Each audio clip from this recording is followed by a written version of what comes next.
acquaintance with everybody. Ooh.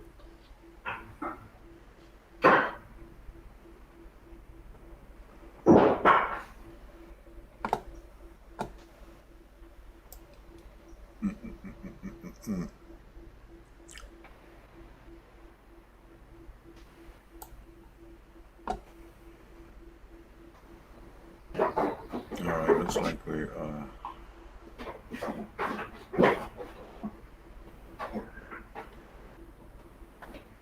The reason I'm walking back and forth, I had to clean up.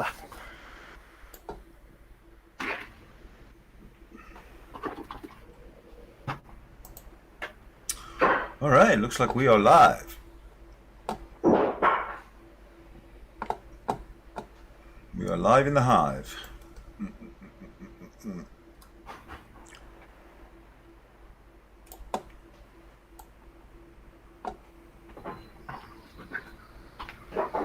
Alright, looks like we're yeah, there we go. Success. Yes. We are Hey, coming guys, through. yes. We are coming through loud and clear.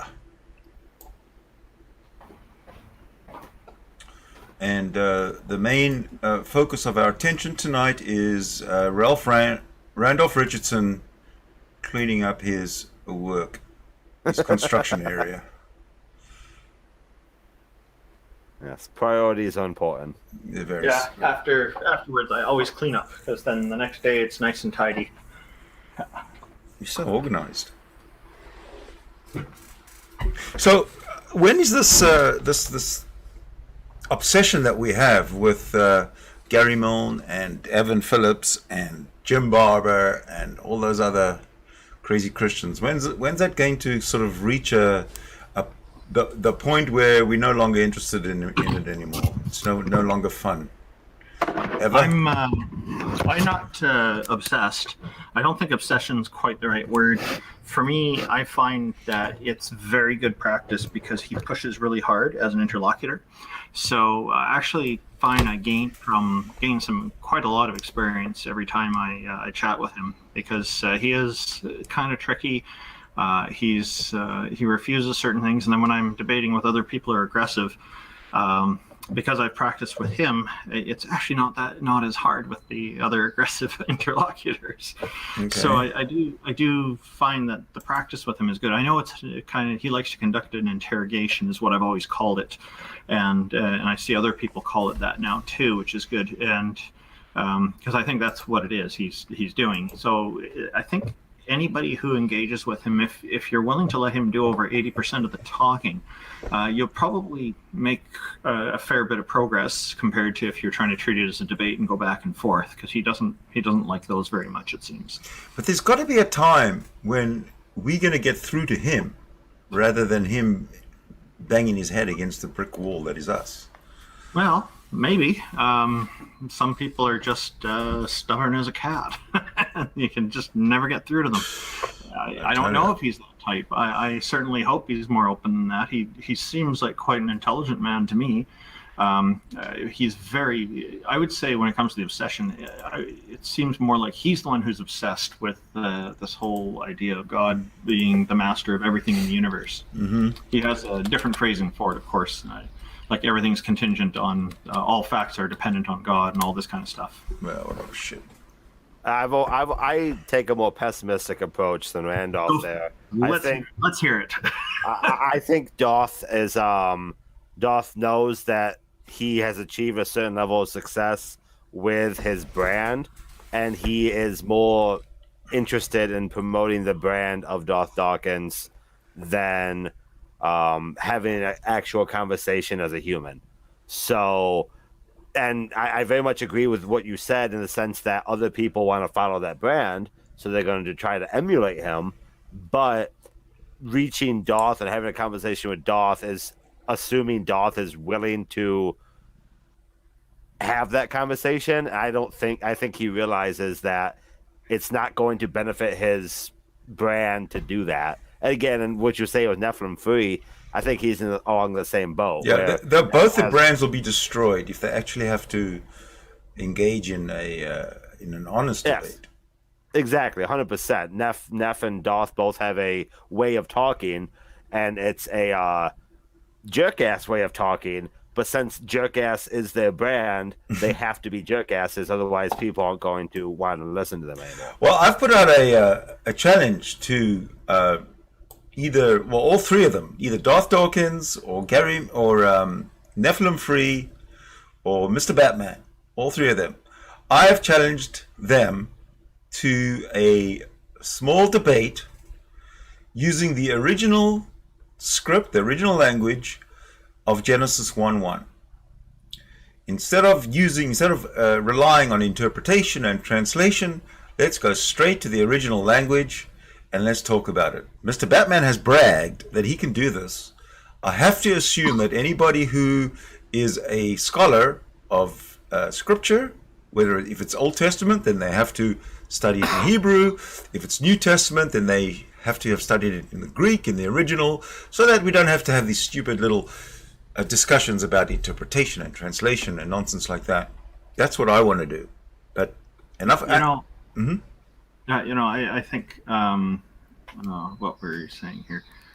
For the debate, like his followers had asked me a little while ago, about a month ago, if I would be willing to go on a debate with him on a big channel like Modern Day Debate, and I said sure. And they've been apparently trying to get him to do this, and so we'll see where it goes. It won't be about Genesis, I think, but that's actually an interesting idea to debate Genesis. I'm ready, because the thing is, I have the grounding, I have the knowledge, I can read the language, I can speak the language, I can understand the language.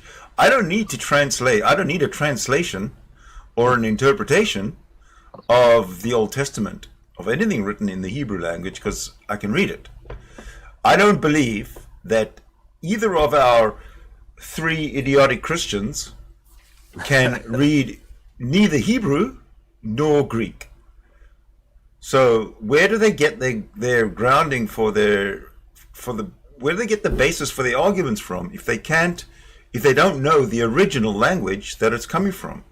So you're fluent in the original. Now, my understanding is that the commandment that of the Ten Commandments that is "Thou shalt not kill." The original wording uses the word "kill," not the word "murder." Am I correct in that? Well, I'd have to bring it up. Oh, okay. I'm just curious if you knew. So don't worry about it. I can let you know, but the reason that I'm focusing on Genesis 1:1, is because once you take Genesis 1:1 and you break it down, the whole basis for monotheistic religion falls apart. I'd like to hear more about this. The reason being, I was going to ask you, Sydney, what your crux of your argument would be, and it's the polytheistic origins of Judaism, essentially, right? Perhaps, but I can speak only to Genesis 1:1. Short sentence. Okay. I might get disconnected. I'm going to move to another room where I'll be more comfortable. Okay. I'll be back in 5 minutes, and I'd love to hear this deconstruction once I get back, if that's okay. Sure. I'll wait. But I will say this: in Hebrew, Genesis 1:1 says this: Bereshit bara Elohim et hashamayim ve'et haaretz. That's it, right? That's in the beginning, etc., etc. That first sentence. But when you break it down, and I'm going to wait for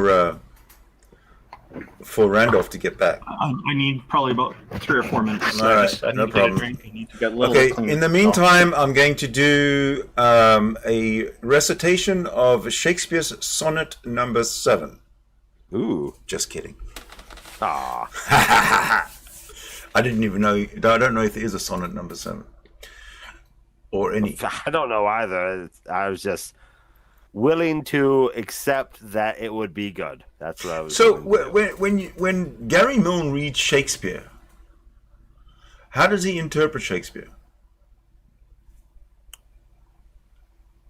Or when you read Shakespeare, how do you interpret it? Let's see here. I don't know the last time I interpreted Shakespeare, and I can assume if I did interpret Shakespeare, it was probably in high school because someone told me I had to. Right. So if Shakespeare is written in English, and people can't figure out what it is because they don't speak that version of English. How the hell do Christians who have no education in linguistics, certainly not in Hebrew and Greek, how do they dare offer an opinion of what it says in the scriptures if they themselves are unable to tackle the original language? They're fakes, every one of them. Fake. So I guess my initial response to that would be, is the English that far off that we couldn't go off of the English? Every Christian acknowledges that there are that there are interpretations of the Bible. The KJV, Yes. the NIV, the this, that, and the other. Every one of them is an interpretation. I suggest we throw all that away and just go to the original text and start from there. Because if we do that, we won't have these misunderstandings. And that's what I want to do with the original Hebrew of Genesis 1:1. Okay.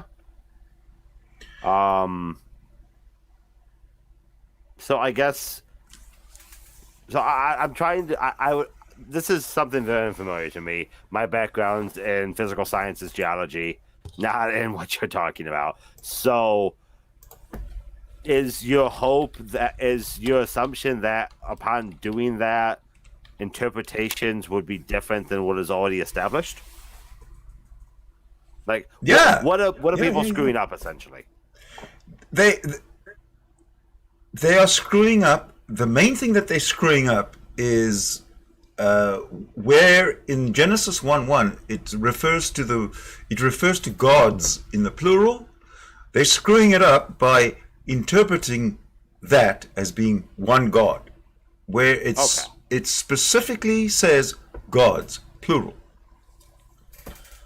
So Okay. So you're questioning. You want people to realize that ancient Hebrew was not monotheistic. Therefore, the God Yahweh isn't necessarily throughout the Bible, or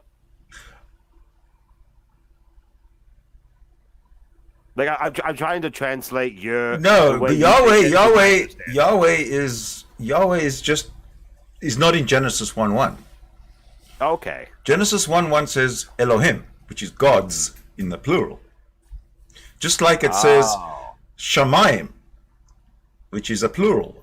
In Hebrew, there's a male and female, and the plural of the male plural of a word is at the end it says is im, and the female plural of a word, if it's female, is ot. So Shamayim or Mayim or Chaim would be plural. Chai is one, Chaim is plural, for example. Huh. Interesting. An animal is a chaya. It's an animal. Animals in plural is chayot. Okay, because it's a female. Yes. Simple as that. It's really simple language. The thing about Hebrew, it's root based, and the root of every word is a 3-letter word. So it's actually a much easier language to pick up and understand than even English, because English is all over the place. Hebrew is, for the most part, except for the exceptions, it's fairly simple because it's root based. I can believe that. I'm going to take your word for it. I have no plans on learning Hebrew. What bothers me, no, you don't have to learn Hebrew. What bothers me is that people like Darth Dawkins and Mr. Batman and Nephilim Free, they come online and they preach as if they know something that we don't know. Yet they know nothing. They know less. Yes. They know less than we know. They certainly know less than I know when it comes to the actual language. Mr. Batman himself, I think it was on Modern Day Debate, he actually said, I have studied the Paleo Hebrew. I went to the original and I've studied it. Well, fine, Mr. Batman. If you've studied it, let's talk about it, because that is the crux. That's how we're going to get somewhere. Yeah. Not by arguing over whose interpretation is, more correct than any other interpretation or translation. So, and Mr. Batman has actually challenged me to a debate on this, but since I've accepted it, he's disappeared. He run away. It's always befuddling to me how. So again, my background is very much not in your background, and I get the feeling if you want to talk geology, I'd go over your head. I get that feeling, right? No, I would accept your geology as long as I can understand it. Well, that's what I'm saying, right? Like, I have a feeling that my knowledge of geology is more expansive than yours, so that in the same way, your knowledge of Hebrew is more expansive than mine. But someone like Batman and Nephilim for your Darth Dawkins apparently wants to talk Hebrew with you, and then would be willing to talk geology with me, even though I have a master's in it. Right. And people aren't that gifted in everything that often. So it's really telling that they probably don't know either subject since they're claiming to know both. That's right. Now the thing is, if you're gonna talk the talk, which is what these guys do, then show us how you walk the walk. Yes. At the same time, and neither of the three of them have yet bumped into somebody like me who can challenge them on the original language of the Old Testament. No, I can't do the New Testament because I don't know Greek. So yes, I'll bow right out of it. So you learned Hebrew from a young age, I'm going to assume. Yes. Let me give you a quick. The quick. It's nice to meet you, Sydney, face to face. I think we've chatted online a few times, but it's a pleasure. Yeah, good to see you too. And we're just about neighbors. Oh. Because I'm in the West End. You're in the West End? Yeah. Hey, okay. Well, yeah, you're just in the next city. Yeah, you're what? Wow. North Richmond or something? I have a feeling you have a guest for your studio once you're finished. Oh, yeah. That sounds great. In fact, when Canadian Atheist starts doing public events, once it's safe again with this pandemic stuff, because we don't want to contribute to spreading, that's why we didn't start on these things. You'll be welcome to join us on those too. Oh, absolutely. I've already had my first jab, by the way. Yeah, me too. I got Pfizer about 2.5 weeks ago. Yeah, I got Pfizer on April 22nd. I'm a Moderna boy, and I've been vaccinated fully for like 3 months now. Wow. So you don't have to wear a mask or anything anymore now that you're vaccinated? Technically no, but I still do because it's just, why not? I disagree with the CDC's recommendations because of telling people once they're vaccinated they don't need to wear masks. I think that's irresponsible on their part, because the thing is, if you catch a new strain that your vaccine doesn't cover, you could spread that around to other people. Oh, very true. Yeah. So I'm going to keep wearing the mask. It's fine. Yeah. I only wish that we'd been made to wear masks forever, because I don't want to show my face in public.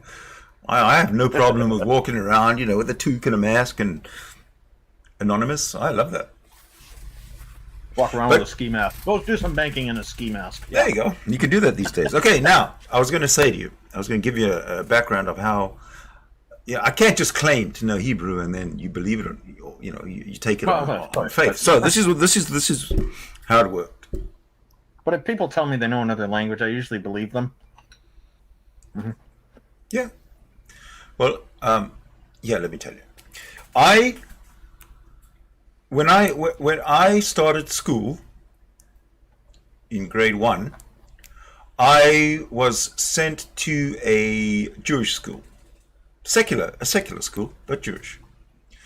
And in that school, it was part of the curriculum from day 1 really, was to start teaching Hebrew. So grade 1, grade 2, grade 3, grade 4.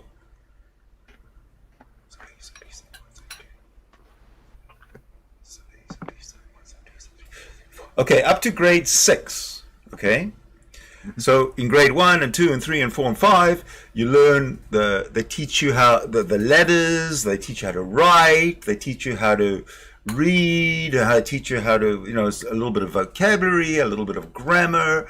And over the years, for about 5 years, all you're doing is, just like any other subject, just like any other language. Just any other language, any other subject. You're just learning the basics, right?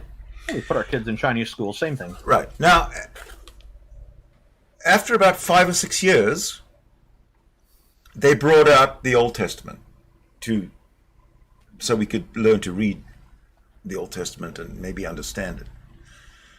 So it took 5 years of learning the language before they actually introduced us to the Bible part of it. Okay, so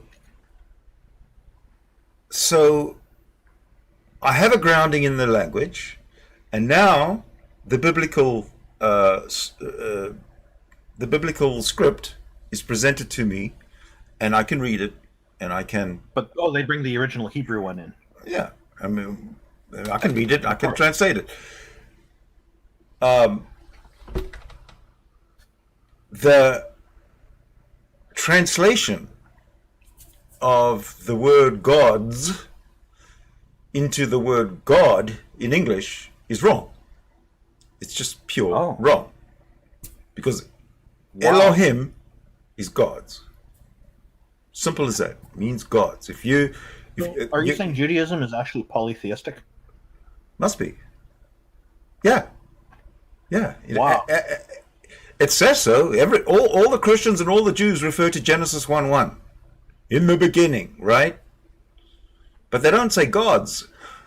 They say God. They say God.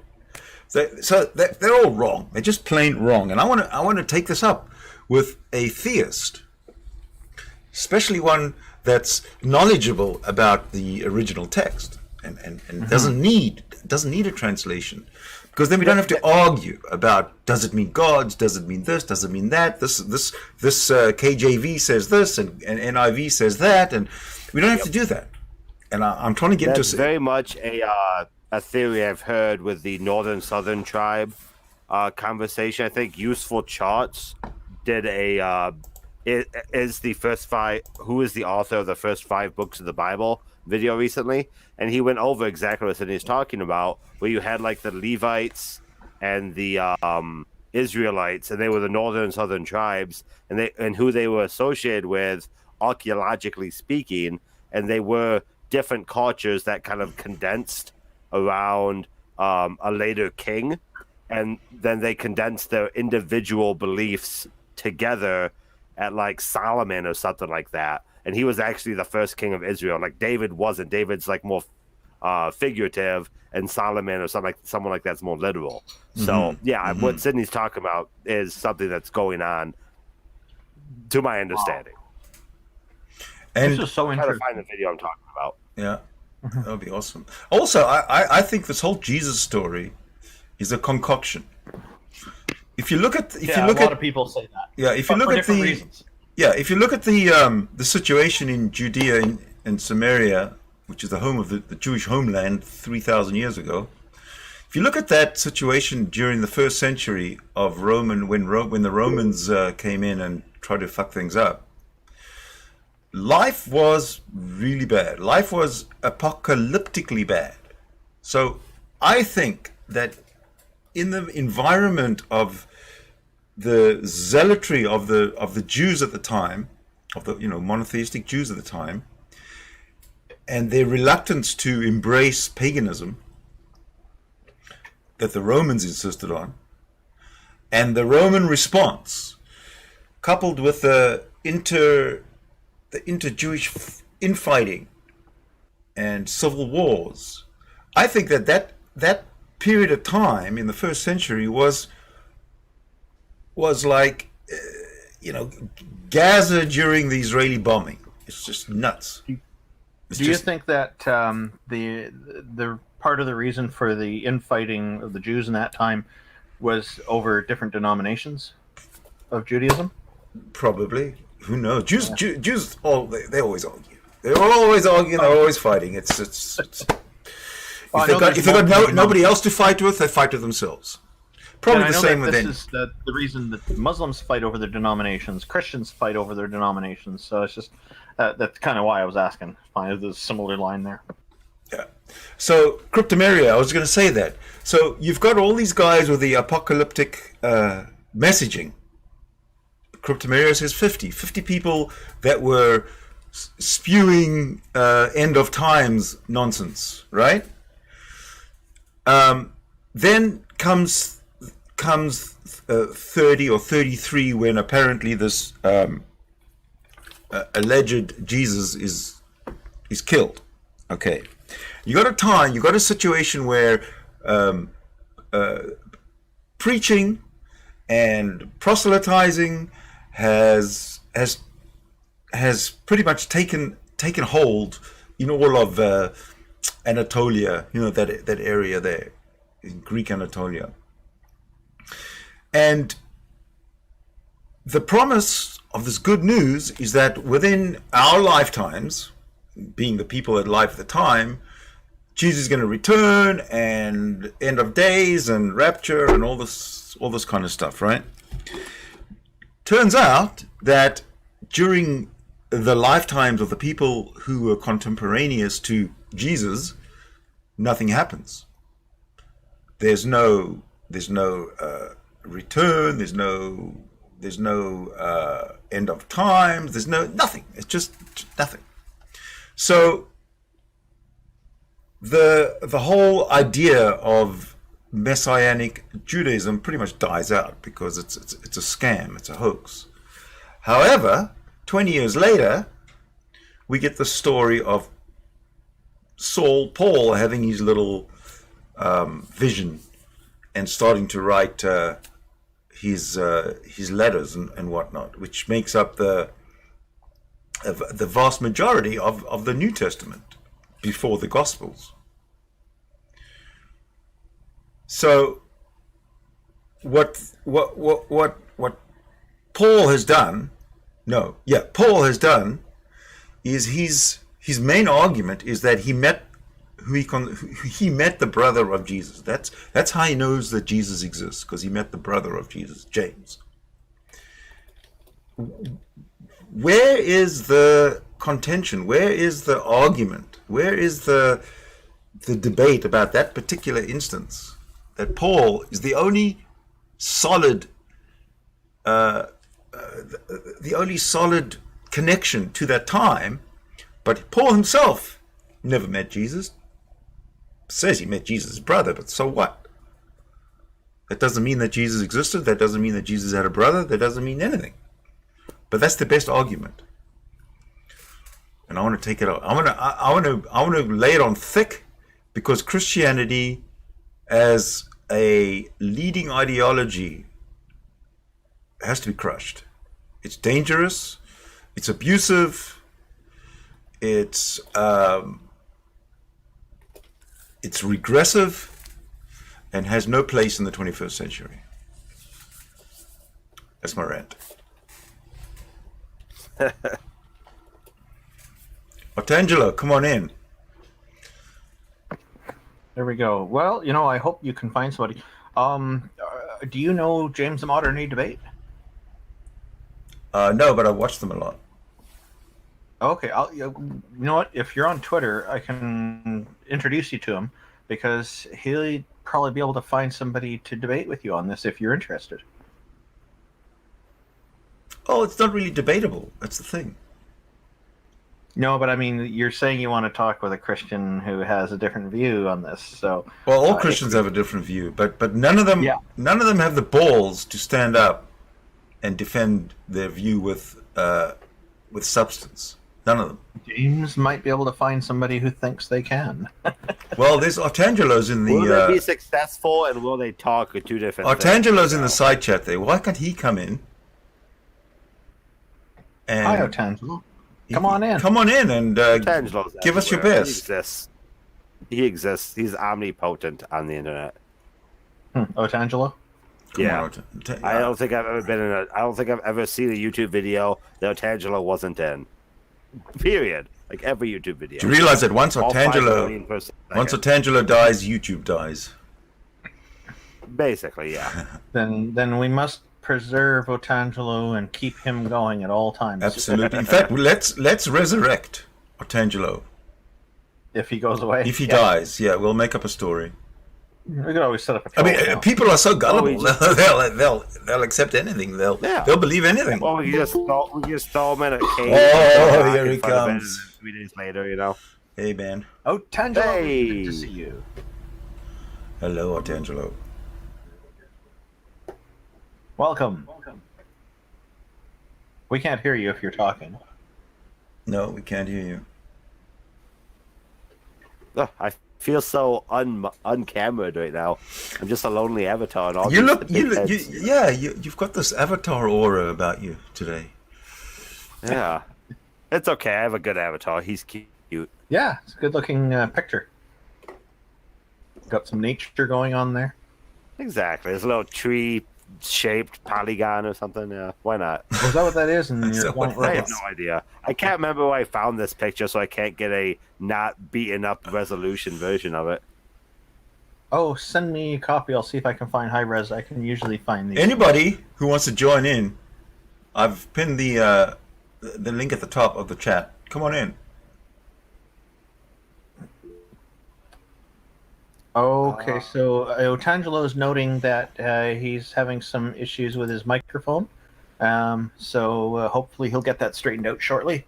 I know in Google Meets there's a little icon at the bottom there that turns it on and off. So I don't know if you're familiar with Google Meets Otangelo, but No, I saw him put his mute button on and off.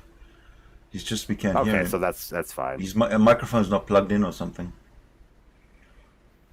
Or it's on mute. No, it's not switched on. No, still nothing. Can you do American Sign Language, Otangelo? Can we do? Does anyone know that? I don't. I don't either. When I'm How watching about Hebrew Sign Language? Hebrew- Then knows Hebrew Sign Language. Okay, you ready? Yeah. There you go. Did you get that? Did you get that, Tom Rabbit?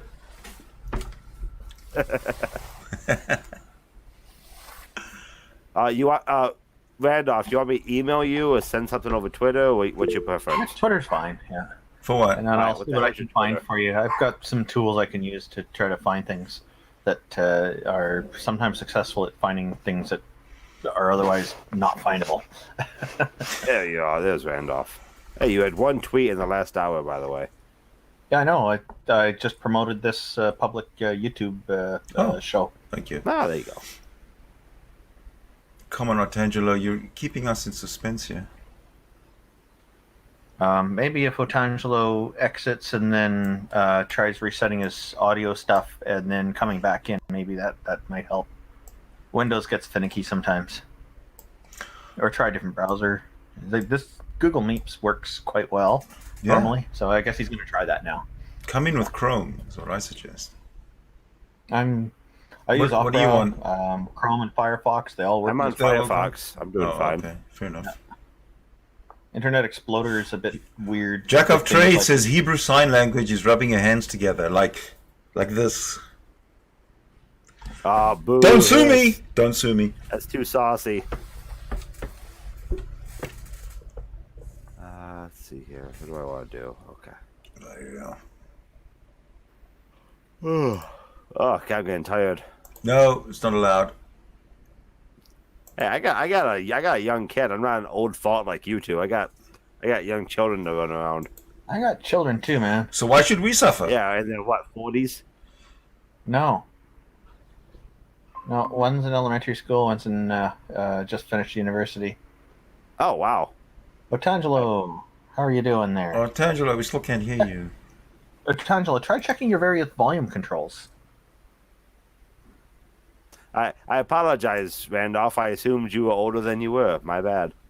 No problem. No, I'm in my late 40s, but didn't end up progeniting children at a young age. So Gotcha. Well, I hear you guys have good health care up there, so it all works out well. It's pretty good, yeah. It's damn good. It can always be better, but we're quite happy with it. For the already. price, it's actually very good. Otangelo, what about your web browser tab? Does it have a little speaker icon that has a cross through it, maybe? I wonder, or there's some kind of right click and see if you got volume controls. It could be that his Okay. it could be that his mic is just being used by another program, Yeah, that's possible too. and he hasn't Yeah, closed I'd like it to down. hear what he has to say. This He's gonna might check the be browser. Okay. the conversation that Otangelo converts all three of us. And how sad would it be if his mic didn't work and he missed out on that opportunity? Yeah. Oh, you're teasing him. You're teasing him something something fierce. Oh boy. Well, no, that's interesting. So Elohim is the word that you were talking about, means it's plural for deities. Gods. Yeah. Is it just male deities or is it male and female? Well, it could include female, but anything that includes male or female, and is in plural, is pretty much male. It'd be deities then. Yeah, It'll be because gods. male is. It's well, not in even English, deities; it's gods. Yeah, well, gods are the masculine form of deities, and goddesses would be the feminine. Yeah, but then you're translating form of from Hebrew to English. Sydney, you're sure that you're not muting Otangelo, correct? Like if you open up the if you click on the bunch of people thing, Yeah. you can mute people, and you're sure you're not doing that? Yeah, it doesn't show he's muted for me. No, it's not muted. I don't know. I want to hear what Otangelo has to say about what you were just talking about. Yeah, me too. Because I know Otangelo's pretty deep into this. Well, he's got he's lots of interesting a things to say. yeah he's on the level of Darth Dawkins and those people in terms of his I'm in terms sorry, of his. Otangelo. I wish your audio was working. My other suggestion is to turn off your camera and see if that helps. That's not going to make Because a difference. sometimes, like, the audio sucks if you're trying to do too much bandwidth. That's my only other No, suggestion. then he'd be roboting or something. But he's Yeah, there's no, that nothing. doesn't- I'm just trying to think of something. He's Yeah. trying everything. This, gee. Otangelo, I guess one other thing you could try, because it's possible maybe another program has grabbed the microphone. Maybe just go That's what I into restart your computer and start fresh, and see if that does it. See, I haven't muted him. We'll wait for you. It's no problem if you do that. No mute.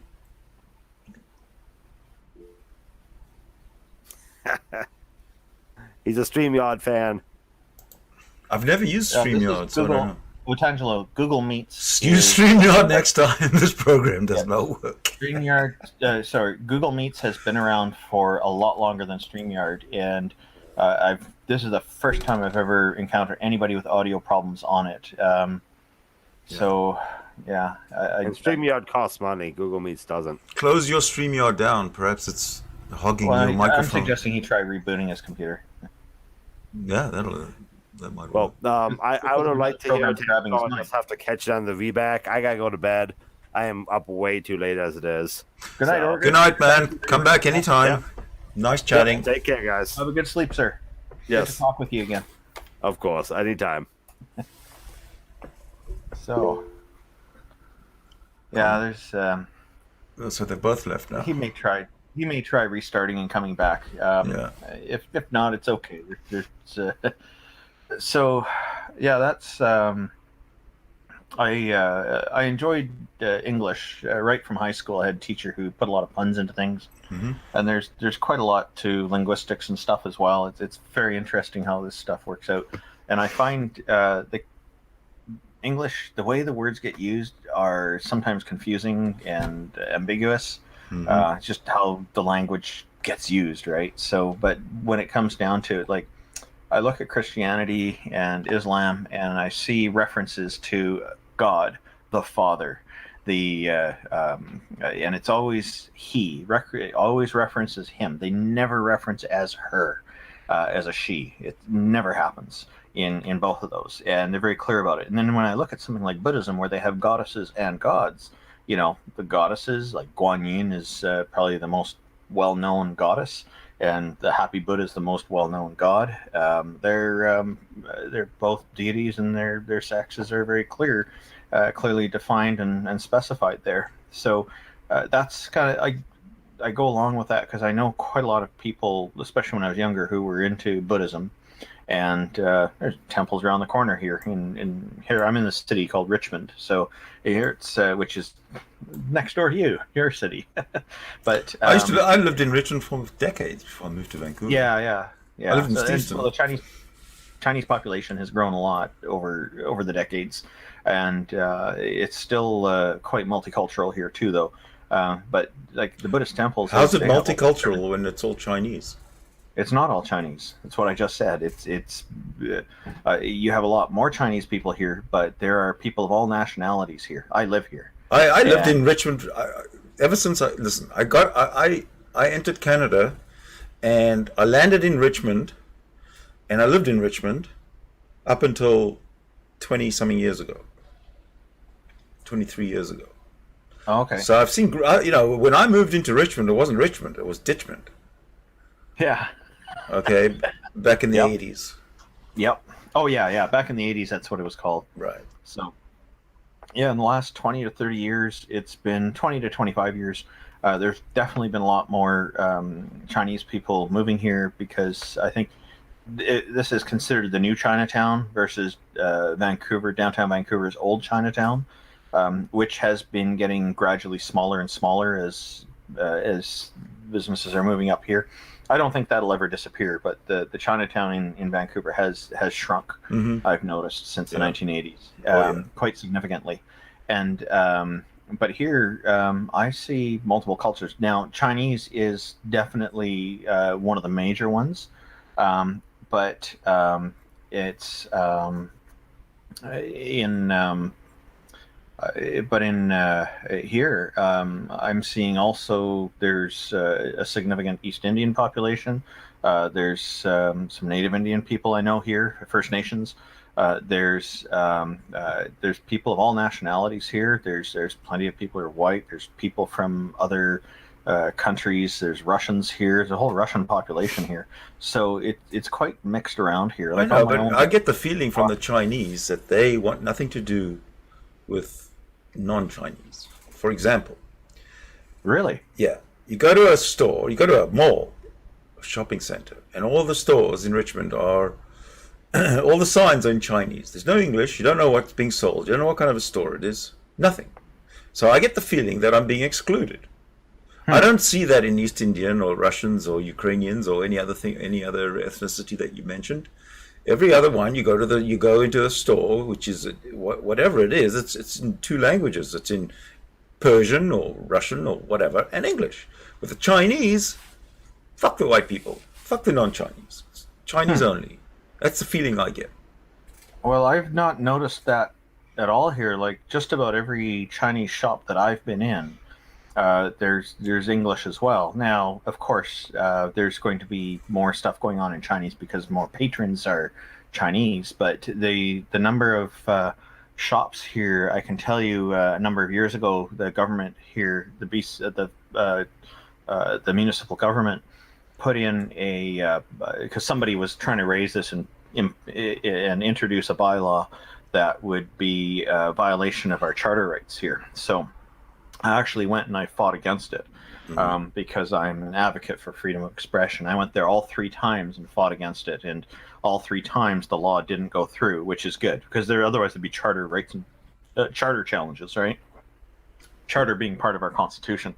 So they wanted to put a bylaw in that would require every store to have an equal amount of English signage, and that would be then forcing store owners to express themselves on their private property in a particular way, which is a violation of Section 2, freedom of expression. And that's what I argued successfully each time, all 3 times. And there's some other laws that would cause store owners to be in violation of as well if such a bylaw went in place. So there's a whole can of worms would be opened up with that. And there's a lady who is behind this, and they argued that almost all the Chinese stores were like this, Chinese-run stores, and that is not consistent with what I've experienced here. And so so the government then here, after the first time, I think it was, they hired some university students to survey about 1,800 businesses here in Richmond that have Chinese signs on them, and they found that only 7 of them didn't have any other language. All the others had different languages on there as well as English. So it was really not a major problem from what they found. Now, maybe things were different before I moved to Richmond here when you were here, but at the time I've been here, I've not been noticing this problem at all. Well, when I lived in Richmond, there was when they were building that center down. I forget what they called it now. Aberdeen Centre. Aberdeen Centre, right? Yeah. That was a place where the fountain clock on it, right? I've never been in there, but I've been almost in there. But I was put off because I didn't feel like I could go in because I felt like I was excluded. Everything was in Chinese. The only thing I could recognize was if there was a number, a number, a telephone number, whatever. This is before I moved here. Then, this might be, but the Chinese haven't changed. I experienced racism from the Chinese community up until the time it became politically incorrect. Okay, on a general level, at work, when I worked with them, when they were colleagues, there was always joking around. Oh, Guaylo, you're a Guaylo. All this kind of, and it was perfectly acceptable, and they'd laugh and have fun, ha ha ha ha ha. Yeah, but that is racist. Yeah, that is from the Cantonese dialect, and the direct translation there is white devil. Maybe, but it's still racist. Yeah. I agree. In the way they use it, and it's not funny, but to them it's funny. Not only to the Chinese. When I worked with Chinese and Japanese, they both went on the Guaylo thing. The Guaylo. Japanese has a different word for it, but yeah. But again, they're both kind of racist in that way. Yeah, so that's the snobbery that I've noticed that came from early Hong Kong. That doesn't seem to be part of the newer generation. Newer generation is quite a flip. The ones from mainland China.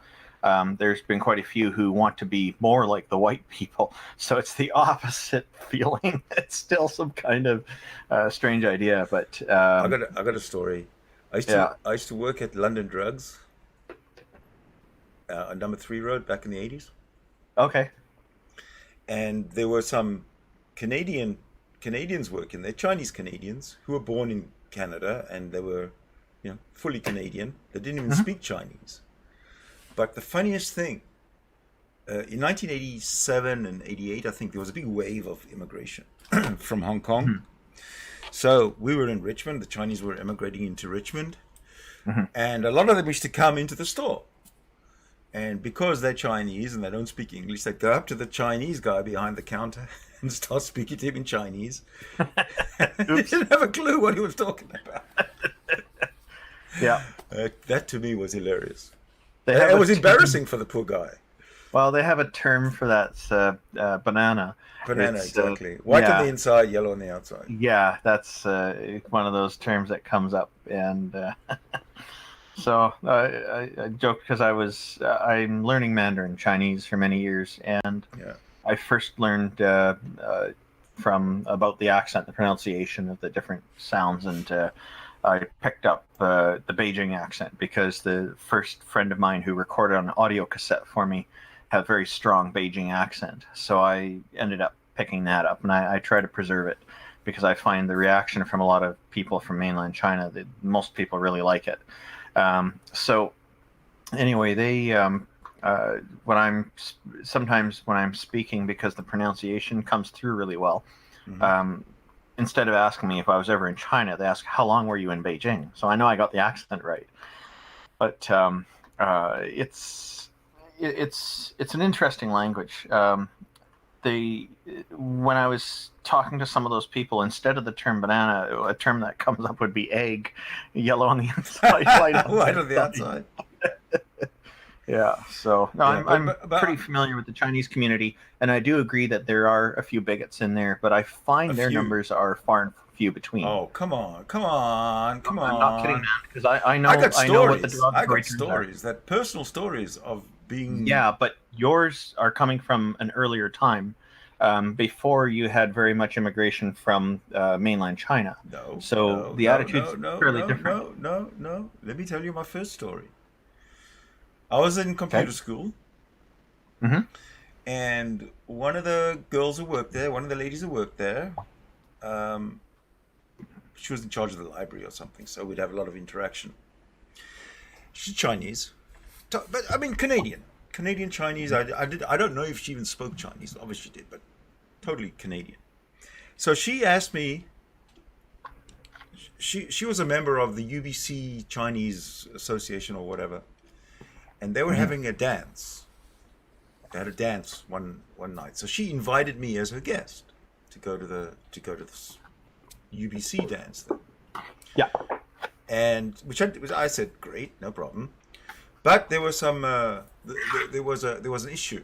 Okay, so when I went to pick her up, I had to park a few doors down. There was a time when I was going to pick her up, but I couldn't park my car in front of the house. I had to park, down towards the corner where nobody could see from the house who she was going out with. And when I asked her, "What's this all about?" she told me that her father is a dentist. Okay, this is not just low life people. Father's a dentist, does not allow her to go out with non-Chinese, with white people, and that is why I had to park a little bit down the road, so as to not she doesn't have to show her dad or parents that she's going out somewhere with a white guy. Yeah, you got a controlling It's horrible, father, it's and horrible. this happens in a lot of different cultures too. It's overprotective people who want to keep not have the involvement with other people for some reason, and that's unfortunate. But these were and it people who is were discriminatory. I agree. absolutely. But Yeah. these were the people who integrated into the country. They weren't just people who were you know who were polarized into a little ghetto. These are people who are regular people. Yeah. Now, it's not much different in the Jewish community. Okay, the very first, whenever you got a new boyfriend, new girlfriend, and you this and you that, the first question that you asked is she Jewish? Is he Jewish? That's like the most important thing. Doesn't matter anything else about this person, as long as he's Jewish. Yeah. I've heard about that too. Yeah, Yeah. and it's true. And I consider It's that to absolutely be true. discriminatory. I consider that to be discriminatory as well. Of course it is. No, But I that's don't not the deny point. The it. point is, sure, it's discriminatory. Fine. But then don't come out, the Jews, don't come out and say, oh, you're anti-Semite this and anti-Semite that, and, you're saying things that are Yeah. anti-Jewish. Nonsense. and while I do agree that there are problems with, there are still people going around who have these kind of bigoted attitudes. I find that there's less now than there used to be. It looks like it has waned a bit, but still not enough to my satisfaction. enough, I yeah. think it needs. I think the discrimination needs to go away altogether. That's where the religion thing comes in. Get rid of religion, and discrimination will follow very quickly behind it. Yeah, You know, I think that's true. Back in the Roman times of paganism, there was no discrimination based on color and anything else. The discrimination was based on your economic level. Whether you were a serf or a senator or whatever. There was those class differences, but nothing like we have now. I mean, we have the class differences now for sure. Well, actually, economic discrimination still occurs. Absolutely. It's more subtle now, but it still occurs. I can understand economic. I can understand economic discrimination. Any Yeah. kind of discrimination can be understood. Yeah. The problem is that I disagree with it. That's a problem for me. I don't And it necessarily could be a problem. disagree with economic discrimination because it's a fact of life. If you're poor, you hate the rich, and if you're rich, you don't give a shit about the poor. It's a fact of life. Okay, so if I tomorrow became one of the 1% of the wealthy people on this planet, then I'm going to have an outlook, a life outlook, based on my status. Okay, and I'm going to want to protect it. It's just normal. And I don't know if I agree with all that. Okay. But because I think people do have different attitudes. Hey, Otangelo, how's it fix going it? there?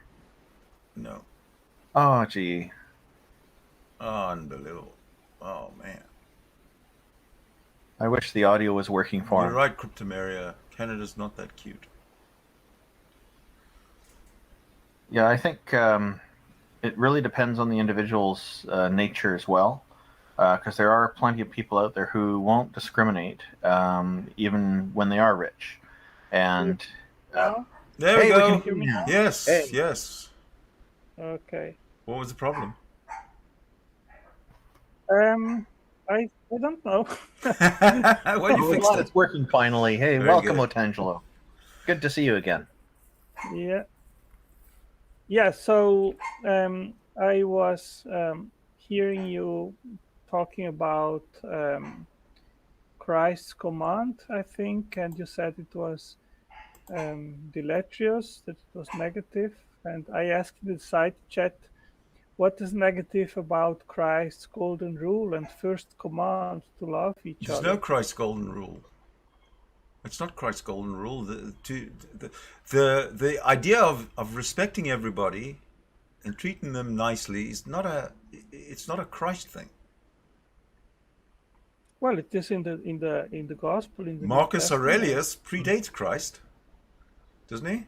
Well, it doesn't matter if it predates it. The fact is that in the Gospels, Christ answers to the young man that the first command is to love God with wholeheartedly, and then to love our next as ourselves. That's So, not quite the golden rule, though. The golden rule is worded quite differently from that. Exactly. Hold on, I'm going to get my dog to shut up. Can you hear him? well, I can look it up and I can quote it exactly how it is How do you phrased. Okay. Sure.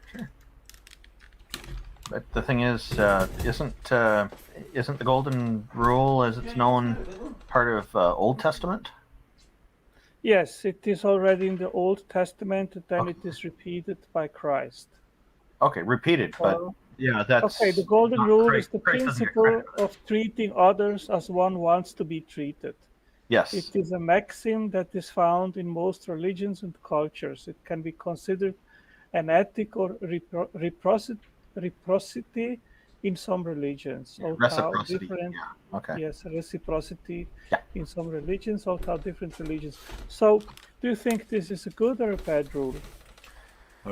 So we were just talking, Sydney. Just to quickly review, I was just telling Otangelo that I believe it's in the Golden Rules in the Old Testament, and he agreed. And then he pointed out that Christ also repeated it. And so, sure, I think though we can't give Christ credit for that. He's repeating it. He's repeating something that predates him. So, but anyway, yeah, he's. We just reviewed the Golden Rule, and so Otangelo is asking me if I think it's not a great rule. I think it's problematic. What is the golden rule, so we can have some kind go of ahead and reread the Golden Rule, Otangelo, please. The golden rule is the principle of treating others as one wants to be treated, basically. Yeah, and I find it problematic for a number of reasons, and the easiest way to show an example of this would be, to express an example, would be considering a heterosexual couple in intimacy. I don't want to be treated the way my wife wants to be treated in an intimate interaction. We have different preferences on how to be treated by each other. And so the Golden Rule is not compatible in this case. It is hugely problematic. Yeah, but I think this is usually not applied in regards to sexual relationships. It is just a general rule in regards of social interactions amongst people. Yes. Oh, but it doesn't say that. No, it doesn't say that. It doesn't. So this is an specifically. interpretation. Aha. Yeah, you can take it, but I think in a general sense, this is what is meant by it. I've never Artangelo, seen someone applying it to a sexual relationship. Okay, so we can take another example here. I would not exercise the golden rule with somebody like Charles Manson while he was alive. No, I'm serious here. no, I know. Yeah, because I want freedom, but I don't want freedom for him because he's a danger to society, at least not until he gets better. That didn't happen, so he ended up dying in prison. But it would be inappropriate to apply the golden rule in that respect there. Well, I think one can say that there are always exceptions. Okay. But if we take this in a broad or general sense, would you then also say that it is a rule which is rather detrimental or helping to construe positively societies? Okay, so now you're asking me a different question than before. So what I'm going to assume at this point is that you're, by changing the question, you are implicitly accepting that I have legitimate objections to the rule as stated, and that I have answered your earlier question. Is that? Yeah, as I said, I mean, there can be exceptions in which maybe Okay. that rule isn't completely positive rule. Yes.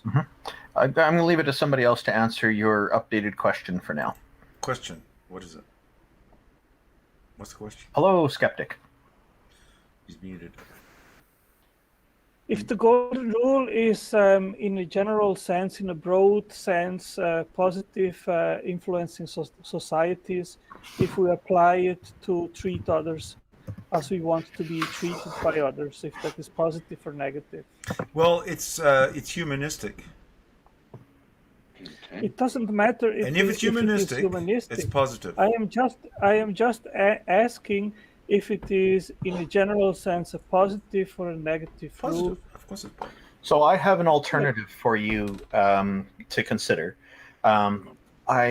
What I think would be a better approach would be to say, for the rule to be worded as intend to treat others as they prefer to be treated. Yeah, you've got to assume that everybody's normal when you make these statements. You know, everything being equal, I'd like to treat people the same way that I'd like people to treat me the same way I treat them, and it should work both ways. I'd prefer to try to treat people on how they prefer to be treated if I possibly can, because there are people who don't want to be treated the same way I want to be treated. That's irrelevant. Not to me. You have If your I want to have good principles. relationships with people. I know, but you have your principles, and you stick to them. Well, Okay, there's some people- can I read quickly a Just a- syllogism here? Sure. I just want to make a point quickly, and then you go ahead. I just say that, it's like some people, they want to negotiate everything. Other people don't want to negotiate everything. So if I'm dealing with somebody who always wants to negotiate stuff, then perhaps treating them in this form would be more effective in developing a better quality relationship with them than the next person who doesn't want to negotiate everything and just wants to just. But you'd still reach a situation where you both agree. Otherwise, it'd be conflict. Right? Yeah. Yeah. So it works. go ahead, Tangelo. You have a syllogism for us. Okay, for one, the Christian faith promotes well-being, independently of if it's true or not. Christ's golden rule has historically proven and demonstrated to promote a better society, to build hospitals and health care of the needy, abolishing slavery, promoting education, equality of women and humans in general, social justice, engagement in charity, development of music and art. The Christian faith also promotes the exploration of the natural world, and Christians invented the scientific method. 2. Materialism and atheism, on the other hand, does not promote anything positively. It results in a lack of binding objective moral values, meaning of life, a lack of recognition of the real intrinsic value of human beings. It provides no inner peace and security. 3. The Christian worldview, therefore, independently of if it is true or not, is a superior worldview and should be preferred over materialism and atheism. Okay, I got one thing to say about the treatment of women in the Christian worldview. That was not true. The equality between men and women is not recognized in Christianity.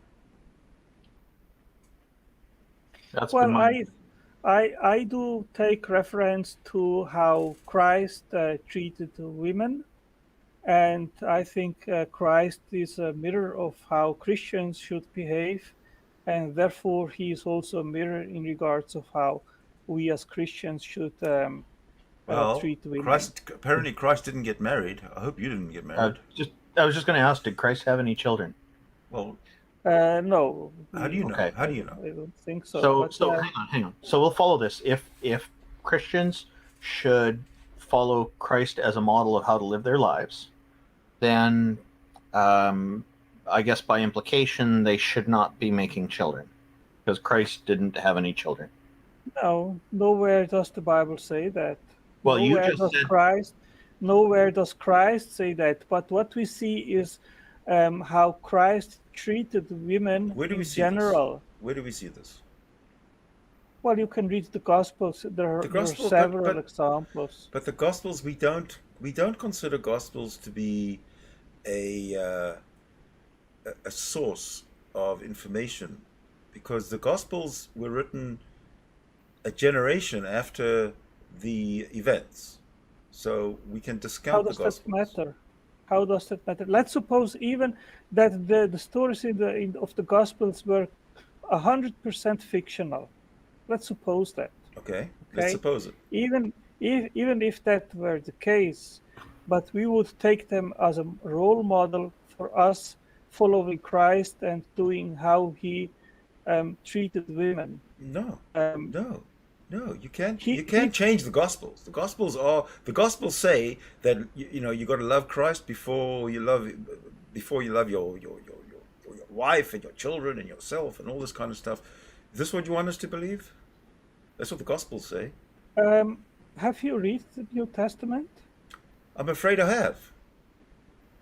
Okay, then you should probably know that the New Testament tells us that our family has absolute priority, and if we don't care for our family members, then we are actually even worse than unbelievers. That is not Christian. That's from the Jewish point of view. The family is the bedrock of everything. The family in this is Judaism. in the New Testament. The family This is in more one of the important than letters of religion. the Apostle Paul.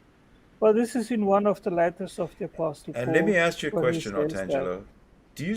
Have you studied the New Testament in its original language? And if not, how can you have an opinion? Well, I don't think I need to study it in the original language in order to have an understanding of what it says. Then, really? Yeah. Can you back that up? Well, I think that Hi, skeptic. He's back. hello. Oh, that's better. We can hear You you can- now. You can if you doubt about that versicle which I just mentioned, you can look it up in the I don't want to look it up. I want to go to the original original Greek and have somebody. I don't know original Greek. I'm prepared to talk Old Testament because I can talk the original the original Hebrew, but I don't know Greek. I can't talk New Testament, and it just seems that you don't either. Well, but you can take Bibles which have the direct translation, and they have actually even the explanation of each versicle. You can look it up.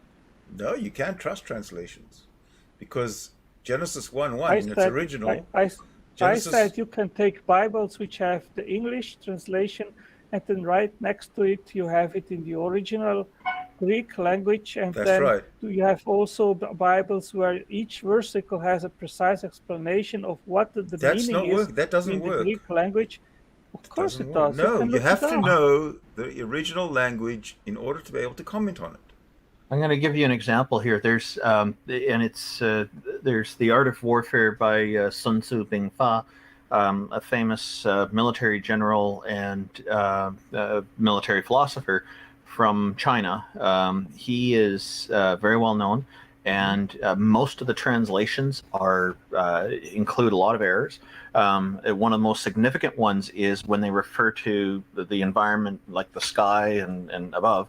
They mistranslate it to heaven, but the actual Chinese characters in there are not. And this even occurs in books that have Chinese on one page and the English translation on the next page, and this mistranslation carries through.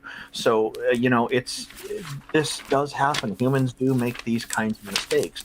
So who translated the Bible are human beings, and they have probably made similar mistakes, I'm going to guess. Here's the Hebrew Bible, okay? With a translation on the one side and Hebrew on the other side. I don't want to have to go to the English or any other language. I want to just stick with the original Hebrew, and let's talk about that. But And even the Muslims, many Muslims will also say you can't trust the English translations. You have to learn exactly. That's the best point, because none of the Muslims will say. Well, every Muslim will say, if you don't, some will. if you don't speak the original Arabic, then you know nothing. You can't talk about there are Quran. Muslim scholars who recommended to Christopher Hitchens which translation to use, but it does happen. I can quote here from 1 Timothy 5:8. But if any provide not for his own, and especially for those of his own house, he hath denied the faith and is worse than an infidel. You sure that's a correct translation? Well, there are several translations here. Exactly. And you can. That's my point. I mean, I can read here the second one. I don't want a translation. I want your translation or your understanding from the original Greek. What it says. I don't want translations, because translations, according to Mr. Batman, he's a Christian, they are lies. They're not. The original Hebrew, or was it Greek or Hebrew was first written in? Which one? The Old Testament. Old Testament Hebrew. Hebrew. Okay, so it's original Hebrew you're talking about, right? Yeah. Okay, sorry. I heard Aramaic and Hebrew, they kind of mix it up a bit, but you can understand one or the other. It's pretty easy. Okay, thank you. We can't hear you, Skeptic. You're muted. Yeah, Skeptic's muted right now. But you can talk as much as you like while you're muted. We have no problem with that. Yeah. Do you need maybe if you can click unmute for Skeptic, it might be helpful? I can't unmute him, I don't think.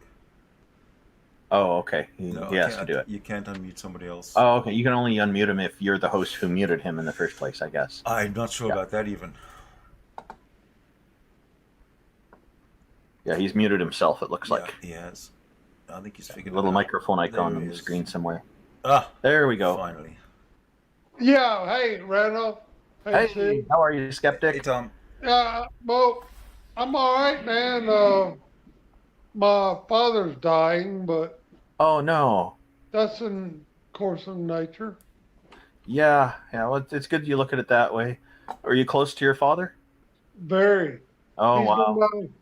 He's protected me and sustained me since I was born. Yeah, I'm sure. Well, I hope you have a good family network anyway. He does. Some of them are good. Most of them are fucking shit, though. You just need one or two. You just need one or two that are good. Actually, he's got a brother that has come to help us. Oh, good. Daddy's dying, and tomorrow we're gonna get some people together and get some things organized to give him a place to be comfortable on his last few hours. Oh, how nice. Well, I tell you, I share your sorrow in this. I feel you. I hope that all goes well. Well, Sydney, you're Yeah, he'll successfully die, Randolph. Hey, Successfully died. Sid, That's a good way to Well, put it. Sid, you've seen my post, right? did I see your post? Sorry, are you asking me something? It's a little unclear. I didn't quite understand. No, Sydney on Facebook. Sydney. Where did you post Okay. what? No, man. Hey, look, my old lady like abandoned me after I got paralyzed, and I've known Sid for a long time. I don't know who this Untangelo person is. Oh, Tangelo? Tangelo, Okay. he's Yeah. part of the furniture of YouTube. Is he like a damn Italian? No, he's not Italian. He's a mixture between Punjabi and Greek. Oh yeah, maybe he's Italian. Oh, Tangelo has some views on evolution and Christianity that favor the Christian perspective, and he regularly joins these channels and engages in conversations. Oh, so he's a scientist. What you're saying, right? He's a Christian scientist. Christian scientist. Tangelo, hey, look, I'm a quadriplegic. Look, man, can you help me? I'm a quadriplegic, paralyzed, and my father's been loyally dedicated to his son for 20 years, and he's in the hospital dying of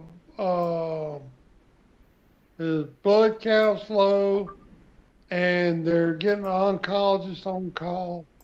Would you suggest getting I'll tell you what. No, will you pray for my father now? Sure, Will we you all help will. me? We all will. My father, hey, Antangelo, Yes. can you hear me? Yeah.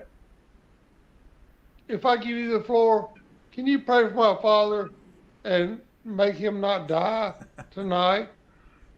Well, I can well, pray hold for on a him. sec. I cannot guarantee you that he will not die, of course, but I can do a prayer for him if you like. Yeah, come on, brother. Come on, bring it to me. I want to hear him. Send a prayer to Tom's I dad. want to hear you pray for my father. Hey, Antangelo. Yeah. Hey, Antangelo. Yeah, I can hear you. Hey, when my father dies, my greatest advocate is going to be gone. Will you take his place and help me make sure that I'm safe when other people want to leave me neglected? He'll just and keep in on praying harm? for you. That's all he Well, can do. all I Hey, can do Antangelo. is, Hey, all I can- Antangelo. Will yeah. you take my father's place? Do you love me like you love Christ? That is a very difficult question. That is a difficult question because I have family. I have a daughter which needs me. Yeah, it's So- the same thing. Hey, look. I used to be part of the Christian Social Club. My daddy too, and you as well. But it's a pain in the ass when it becomes to like cleaning up actual human shit and feeding people, or just being having fun on the internet. Well, it is a difficult situation. I can fully understand that. Would you come help me wipe my ass for me now that my daddy's dead? Come on, Well, my Tangelo. friend, That's the least you could do. unfortunately, I am a little bit distant from you. So, Hey, look, I will give you a one-way ticket to my house. well, the thing is that in a real life situation, it wouldn't be possible for me to Hey, come. I'm real Okay? life, man. I'm talking to you, real life. Do I you don't think I'm real? What the fuck's going on, man? Do I you think I'm a understand. cartoon? I understand that you are in a difficult situation, but I am really not. I couldn't take simply an airplane now and come and help you. But what I suggest you Jesus is can help that him. you look for. Well, I would suggest you that you actually seek for a practical solution in that situation. Oh, Near right. you, where you are. So, hold on. So you're saying that the government should subsidize someone to help me maintain my Yes. dignity Yes. and supplement my family Yes. obligation or feeling or responsibility to help me, right? So you I would say think the so. government should help me when my family can't help me. That's what I you're saying? think so. I Is that think what so. you're saying? Yes. Well, Yes. hold on a Well, second. well, how Why? could you just pray for me instead? Well, all I can do right now, I can do a prayer for you. I can do a prayer for your father. If you like, that is what I really can do. More than that, And I really cannot do. How much and difference would it make if you prayed for him or in his father, or if you didn't pray for him and his father? Would it make any difference in the outcome? Well, I believe in a God which is real, and he has the power to make a difference. Is there Yes, I believe has there so. ever been a time when prayer and God has cured someone of their quadriplegia? Well, did you see that a skeptic asked me to do a prayer for him? I'm Would asking you you if concede that I mean, do you think that answering your question now at this moment is more important than actually attending what skeptic is asking me to do? I think it's more important that you answer my question. And the question is, Well, has there I ever don't think been? so. I would I like understand that. Let me just yes, ask the question. so I would like to attend skeptic's demand and pray for All right, him go ahead. and for his father. All right, go ahead. Okay? Go ahead. yeah, O- please Okay. pray for me. I want to hear Okay. your prayer. I want you to feel Oh it, yes, Tom. Lord. Who might you appeal to? Let me hear it. So what is your name, skeptic? Tom And Maples. I'm okay, in Tom. Mobile, What Alabama, the Wh- heart of the Confederacy. Okay, so what is your father's name? Gerald Maples. Tom Joe. Maples Sr. So Joe and Tom, right? Gerald. No, Tom Maples. Okay, Fucking, you're I mean, get it okay. right. So yours is Tom. Y'all Your people get father's on the Hey, goddamn hey, hey! Be news. nice. Get your shit Golden together. rule. Golden Okay, rule. Otangelo, it's Tom Mabels and his father Gerald Mabels. Gerald and Tom. Okay, Yes. okay. Father Lord, I put now in front of you Tom, who is paralyzed in front of me. He asked me to pray for him. I put him to you in order that you can see his situation and can actually provide a solution for that situation. I also pray for Gerald, which is now, I think, in a hospital. It seems he is dying. I also pray that you, Lord, can intervene in his situation, that you can keep him alive for the time being, that you have decided in your wisdom, Father, and that in special Tom, Father, can know your goodness, your love that you have for him. Even if he now is in this situation, you love him and you love his father, and you can change that situation. So I pray in Jesus' name, Father, that you can console Tom's heart in this situation and that he can come to know you, because I believe that you are real. You are the creator of the universe, of this earth, of all humans. You are the creator of Tom and Gerald, and you can save both of them. You can give them eternal life. You can forgive their sins, and you can give them meaning and hope and eternal life. And so I pray and I ask you, Father, in Jesus' name, amen. Well, I said, Did you feel that, I Tom? appreciate it. Hey, man, I really do. I appreciate that. Not because I expect any result from it. However, anyone that's willing to, Sincerely.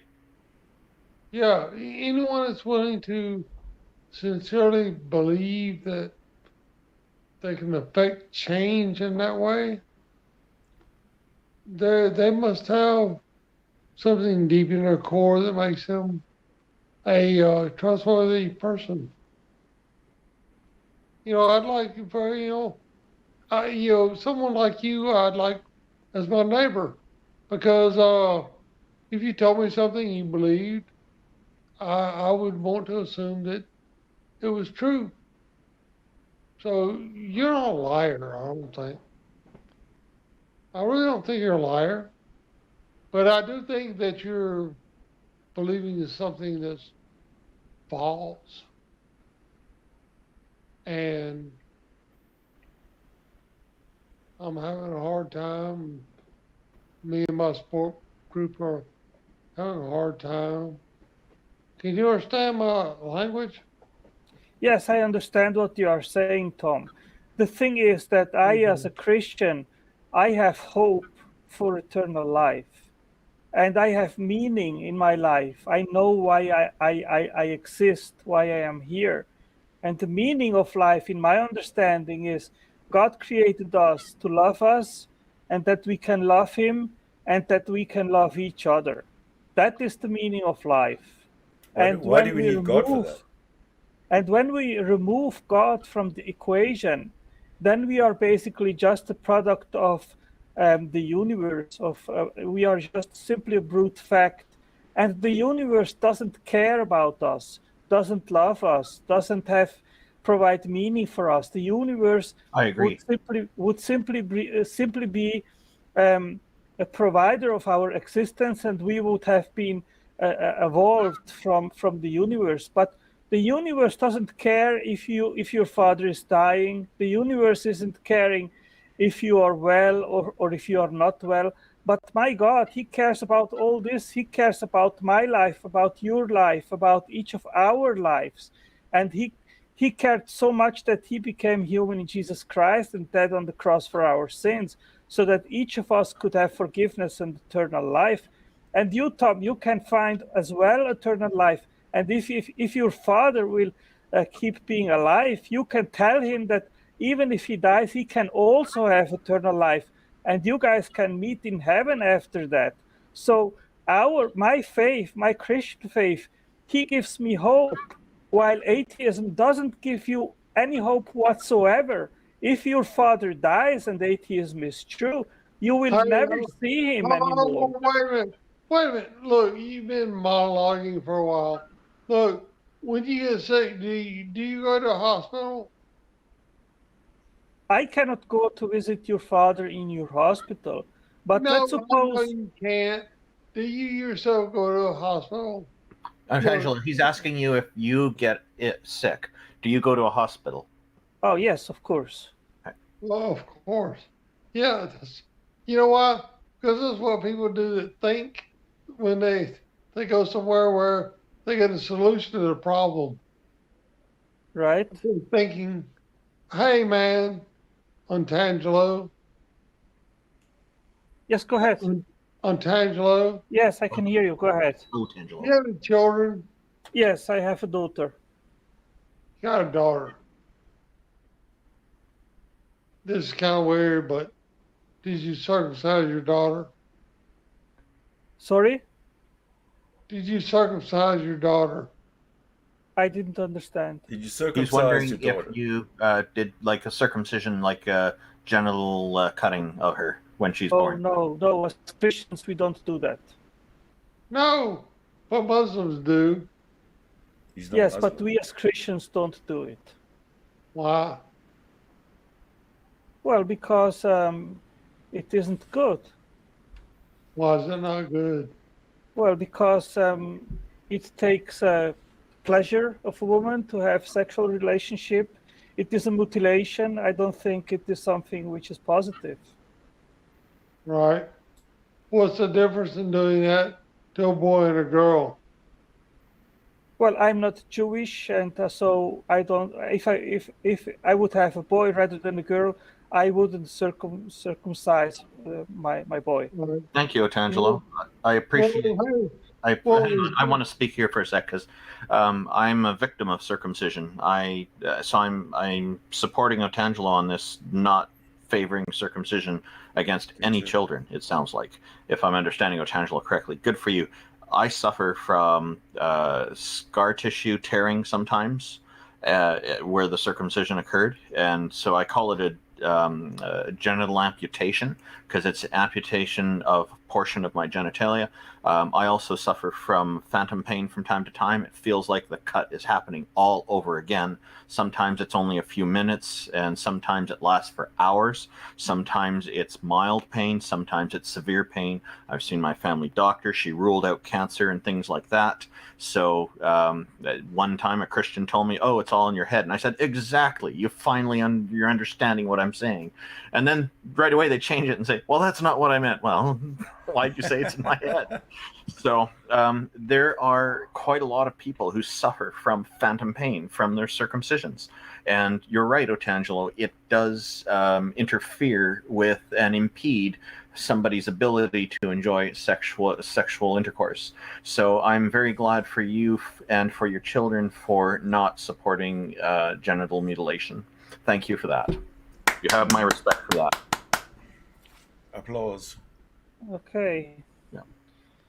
Okay, Hey, guys. Angelo, hey, look, will you help me? I'm trying to cobble together a activist group in Alabama, America, because there's a group of people called Chabad, which follow Judaism, which you as a Christian follow also the Judeo-Christian religion. Well, there's a distinction between the Jewish practicing religion, and they don't accept Jesus Christ as Lord and God, while we as Christians, we do that. So there is an important distinction. Okay. Well, then why is God so concerned about the physical world instead of the metaphysical world? Because he created the physical world, in my understanding, and he loves the physical world which he created. He loves humanity. He loves each one of us. So he cares for our well-being. But that's Exactly. patently unprovable. I mean, that's patently false. Well, Does God, hey, Because Angelo, hold on a second. do you only believe things, Sydney, which you can prove? My answer is no. What do you mean by that? Well, you just said that what I said was patently false because Yes. I cannot prove it. No, So my question prove to it. you is, my question to you is, do you only believe or consider as correct what can be proven to be true? Or what can be supported? Yes. What can be supported with some kind of a fact. Yes, but that's different. If you're You just going to said make a claim, because- Artangelo, if you're just going to make a claim out of thin air, I have no reason to believe what you're saying until you can support it. Well, you said that if I could not prove something to be true, you wouldn't accept it. So my question is, do you only accept what you can prove empirically to be true? Sure. Okay, so can you prove to me that your thoughts exist? I don't have to. Okay, so I don't believe that you have thoughts because you cannot prove it to me. Yeah, but that means nothing in the big picture. So you don't believe it. Big deal. So you're crazy. That's got nothing to do with the real world. Well, the thing is that there are so many things in reality which you cannot prove, but which you take on faith. Like can what? You prove like what? that? Like can what? you can Whoa, you prove? wait Can a you, minute. Wait. let me answer. Tom, let him Let talk. me answer. Wait, whoa. Let him talk. No. Hold Let him talk. Let him on, talk. wait. Stop. He said faith. He said Let faith, him Sid. finish. Okay, God damn it. Can you empirically prove, Sydney, that the natural physical world is all there is, that there is nothing beyond? Yes, I can prove there's nothing fucking metaphysical because you can't prove the difference. So you can't prove me wrong. So it's proven wrong.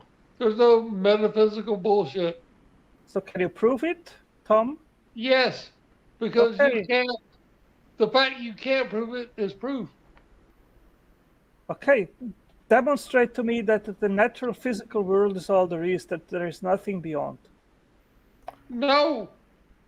The fact that it exists demonstrates you can't prove it doesn't exist. You got to prove that it exists before you can disprove it. You can't say, No. prove something. Hey, prove to me. Hey, Prove to me Hey, that. Hold on a Otangelo. second. Hold on a second. Prove to me that the non-existent doesn't exist. Well, I didn't Otangelo. ask for a negative. I asked for positive proofs that the physical natural world is all there is, that there is nothing beyond. Otangelo. That's an Do you attempt. have Otangelo? Do you have a phallus? Come on, Tom. what? Tom, stop that. Stop that. Okay, I might be We're not talking to Darth Dawkins here. Who's an idiot. We're talking to Tangelo, who's smart. Hey man, come on. Angelo, by asking that, Otangelo, look man.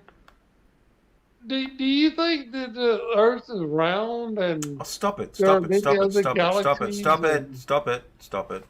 but I think Otangelo, when you turned and responded with your question, Let me go into that. Tom, I think that our Earth is square. Otangelo, Just like the people who live on seriously it. though, when you turned around and you asked Skeptic here a different question, it seemed to me like what you're trying to do is to shift the burden of proof to him. No. The only purpose why I asked right now was to demonstrate that you cannot prove that the physical world is all there is, but you take it on faith because you are an atheist, right? That's not true. No, that's not a No, characteristic of being an atheist. it's not faith. I witness it, observe it. Reality is you can't just wish reality away. It Okay, is. Sydney, reality is that Yes. is what we have to work with. But if reality is is self-sustaining, and if there is nothing beyond, or if there is a God which created it, we cannot prove neither of the two propositions, right? Yes, you can. Okay, so prove to me that natural physical world is all there is, and It's all- that there is listen, nothing the beyond. fact by the fact. But I'm going to mute you. Otangelo, if it's metaphysical, once you prove it as metaphysical, it ceases to exist in that state. Look, man, you can't have it both ways. You can't We're having measure a something Tom. invisible. We're having a dialogue which does go both ways. So please don't interrupt Otangelo when he's talking, because that's the golden rule. Okay. All right, man. All right. You don't want to be interrupted, do you? No. There you go.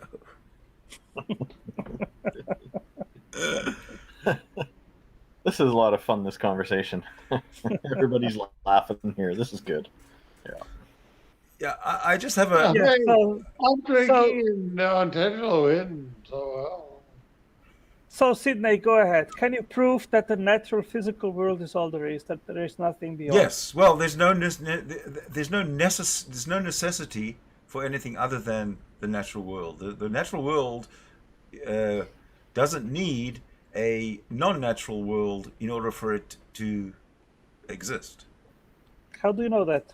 But that's a good point. How do you know that? Well, refute it. No, you have No, just yeah, made a claim. I What made a is your claim. Yeah, evidence? sure. I'll. Refute me. Well, no, you have not provided you have not provided any evidence whatsoever. I don't need It's to. the I just same- need you to refute me.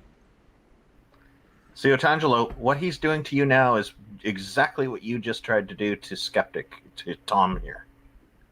Yeah, exactly. Thank How? you. How? You asked him to prove what you consider to be the opposite of what he said. No, I was just demonstrating to Sydney that he cannot provide proofs that the physical natural world is all there is, but that's what he believes. Well, so his claim that he does only believe what he can prove to be true is false. yeah, but you can't just make stuff up and say, well, I can make stuff up, and therefore you can prove that it's wrong, therefore it might be true. Doesn't make sense. Well, no, my only point, Sydney, is that you cannot prove that the physical natural world is all there is, but that's what you actually believe can because claim- you deny God's existence. I can claim that the physical world is all there is, and if you can refute me, then go ahead. Well, look, I you don't just- make a claim that I believe only what I can prove. I don't believe anything. What is. You can't. There's not. You can't. You can't walk away from what is. You can't. You know. Are you an atheist? I'm an atheist. I am. Okay. Are you a strong or a weak I'm a strong atheist? atheist. God is, or creation is impossible. Okay, so you believe that there is no God, right? Oh, No, I What's don't a believe God? anything. what are you with God, man? I don't I'm believe curious. anything. Okay, so you have basically two competing hypotheses or possibilities. Either there is a God or not. No, What do no, you no, believe? no, no. I don't have there's no competition. I'm going to mute you. I'm having a talk with Artangelo. I'm going to mute you if you don't keep quiet, Tom. I don't have to bring God into any equation, into any conversation. There's no dichotomy. God Okay, or no but God. I am bringing right now. I am bringing God into the equation. Well- and I am asking you, what is your position? Do you believe that God exists or not? God is impossible. Why? God is unnecessary. Now you said God is impossible. Yeah. Why is God impossible? Let me give you a let me tell you a little story. When I was born, I was very close to my grandfather, my mother's father, and every day he'd tell me this, and it stuck in my head. And he died when I was about 8 years old, but every single day he would say to me, "Matter cannot be created, and matter cannot be destroyed." Every single day throughout my whole childhood, matter cannot be destroyed, matter cannot be created. He said energy and matter, the same thing, cannot be destroyed, cannot be. And every single day I was indoctrinated with this: energy cannot be destroyed and energy cannot be created. So by the time I was 12 years old, as I said before, and I was introduced to this God concept through the Hebrew school, I already knew that matter cannot be destroyed and matter cannot be created. So when God came into the equation, it was obvious to me that God was just a human construct, a human concept that had nothing to do with reality.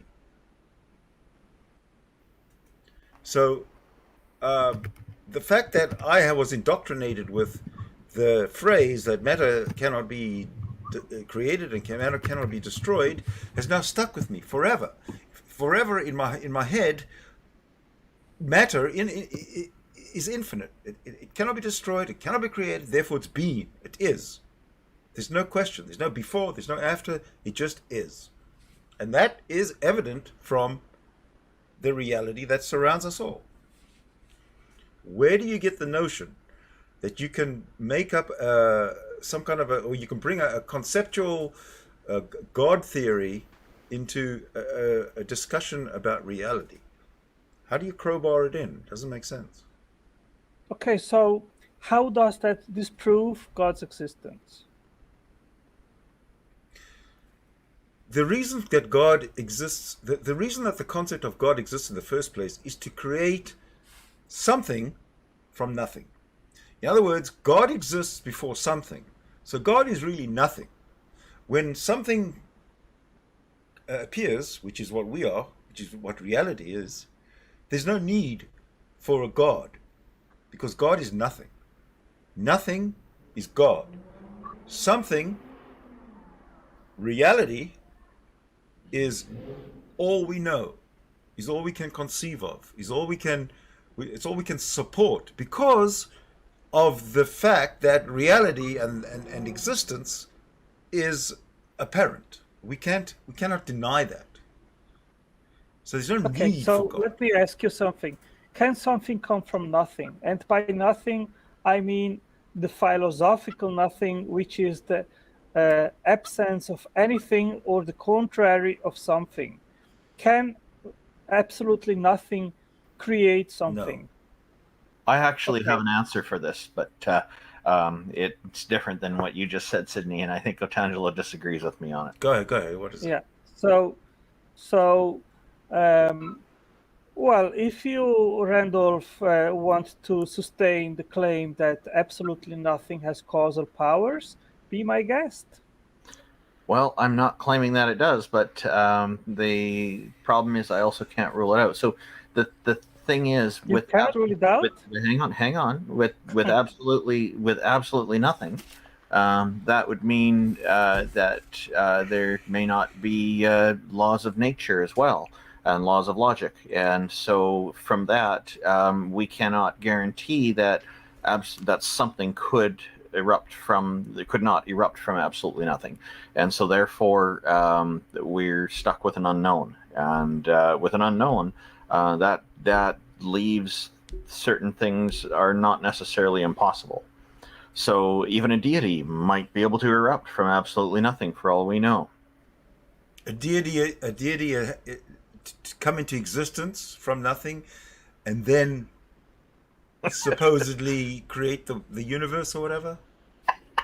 Yeah, I know. I'm Okay, not really so- being helpful to my own case here, am I? No. No, But I'm trying to make a let point, me- right? No, let me answer to Yeah. that.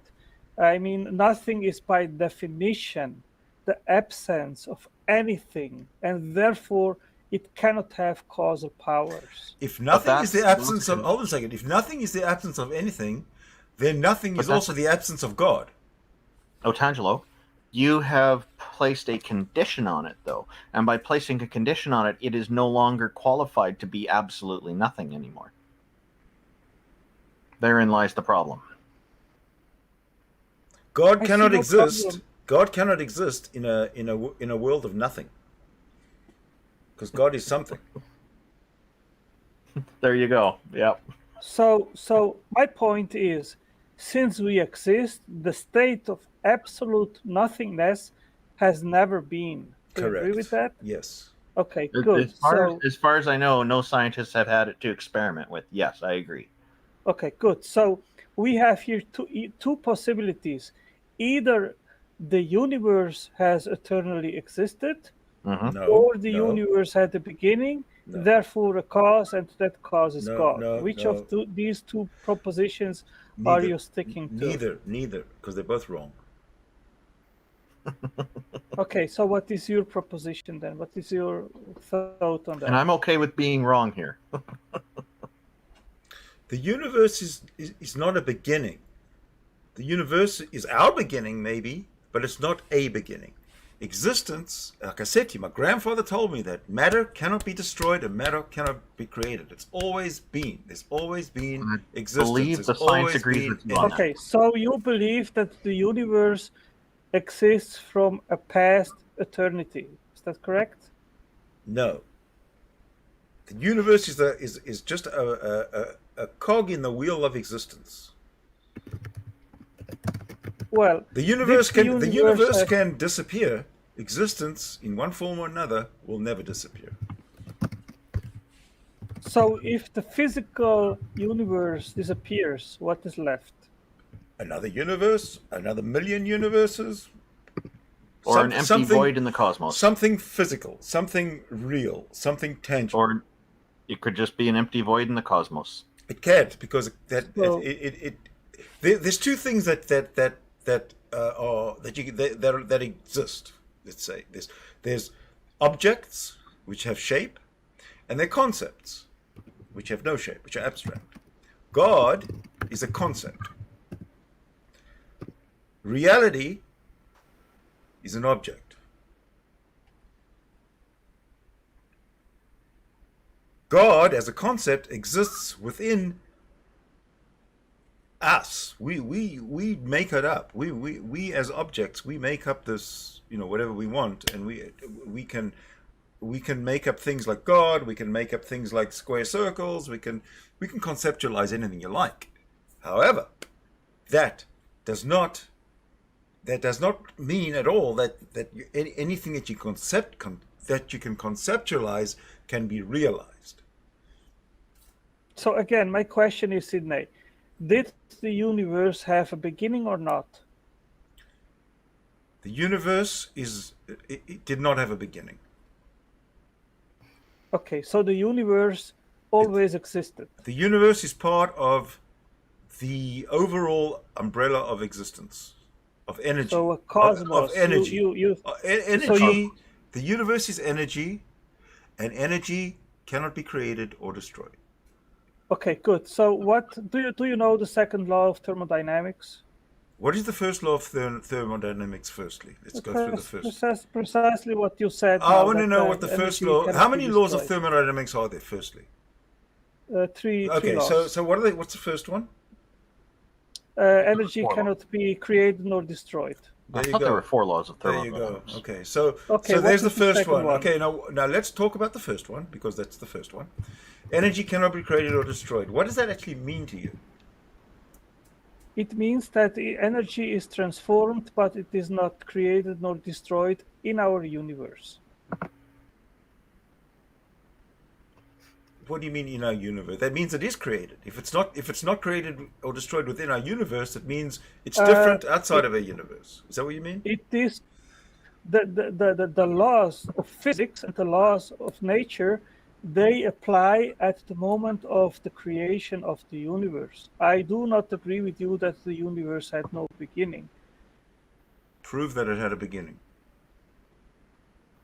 Well, first we have science, we have evidence in Whoa. science. Either you're a creationist or you're a scientist. Cannot be both. Because we know that human evolution is part of science. You reject human evolution, therefore you reject science. Right? There is always a philosophical circle around science. Do you agree with that? No. So how do you make an interpretation of a scientific data or evidence? I'm not a scientist. But when you need to interpret scientific data, I ask like a for scientist. example in we Listen, have there's never scientific been any evidence. scientific data that I have interpreted. It's always been just like your God. You never met your God, before anybody told you about your God. First, somebody introduced you to the concept of God, and then you decided that that this God exists. Just like data, scientific data. I can't make any sense of scientific data, but scientists can, and they do, and then they test each other, and they try. What science does, what the scientific methodology does, is it tries to disprove everything that it's given, everything that's thrown at it. It tries to disprove. And once it's disproved, it's discarded. Anything that's not that is true, that is undeniable, that we keep. That's the way it is with science. With religion, it's totally the opposite. Totally the opposite. If you can think of it, if you can conceive of it, then it's true. Which is ridiculous. Do you know what evidence of a negative is? Tell me. Abiogenesis has never been proven to be true. So what do you make out of it? What? Abiogenesis has never been proven to be possible or true. What do you make out of it? What is this abiogenesis thing of which you speak? Abiogenesis is the hypothesis of the origin of life by natural means.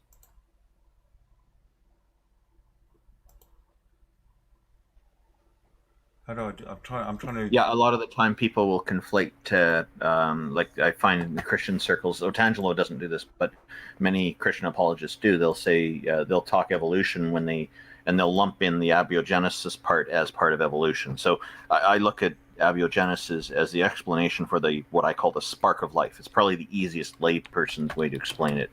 Evolution is just how life changes and how it evolves. There you go. And a fine point of evolution that's often missed too is that it doesn't necessarily mean that the change results in progress. Does that match with? Yes, we agree. Okay. We agree, Randolph. Okay, thank you. Well, So you do accept evolution, Otangelo? Sydney, we have jumped from one topic to the other. Maybe we can go back to the laws of thermodynamics. Why? Can you state what the second law Why? states? No, I don't want to go to laws of thermodynamics, and I certainly don't want to discuss the laws of. I don't want to learn or pretend that a creationist is trying to teach me science. That's insulting to me. If I were to treat, if I were to talk, so Sydney, in that case, I think our conversation ends right here, because I cannot provide anything of meaningful. No, all you got to do is accept that your dogma is purely conjecture, not supported by anything empirical. Nothing. Okay. Randolph, it's 3 a.m. here. I'm going to sleep. Sydney, thank you for the conversation, and eventually see you next time. Okay? Otangelo, thank you for joining in. It was great to chat with you again. It's been a while since it's a pleasure talking to somebody from the creationist side of the equation, who you can have a conversation with. Yeah. I salute you for that. Bye, guys. Good morning to you. Bye. Thank you. Oh, that was fun. Yeah.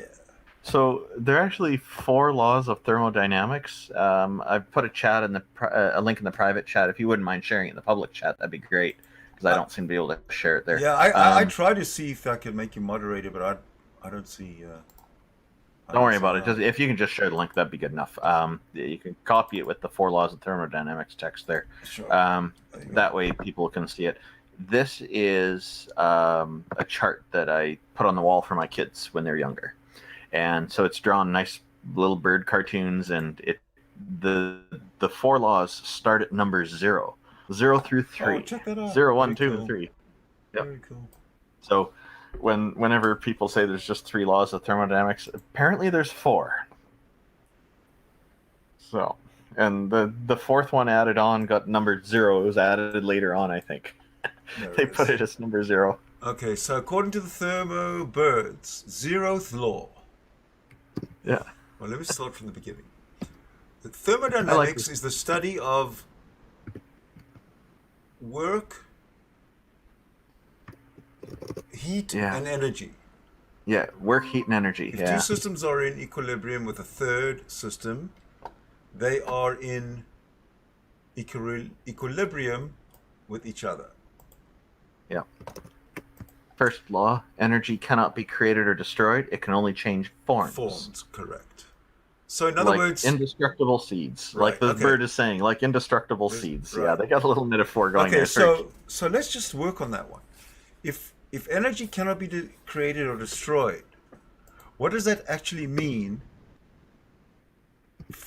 in terms of the origin of energy? Yeah. I'm not strong in this area, so I'm going to follow your lead. Okay, well, to me, you've put a lot of thought into it. Right. If energy cannot be created or destroyed, that means energy is infinite, is absolutely infinite. Yeah, like when people think of energy, they'll think of a battery, and they'll often think the battery depletes, the energy's gone, it disappears. And if energy is absolutely infinite, it's transforming into something else. If energy is absolutely infinite, then there's no need for it to be, it cannot be created because it's already there, and it was never created, according to the first law of thermodynamics. So the first law of thermodynamics, right there, debunks the God concept. So yeah, it does. I wonder if it's possible to create it though, somehow. Like maybe there is some force in the cosmos that creates it in our universe, and it just can't be destroyed once it's here. And That's contrary to the first law of thermodynamics. That's the problem. Yeah, it is contrary to the first law. I'm just questioning the first law a little bit. I don't know what I'm talking about. Yeah, that's why when people like Artangelo, they jump to the second law, which doesn't even fit into their narrative, but they jump to it and they try and crowbar it in.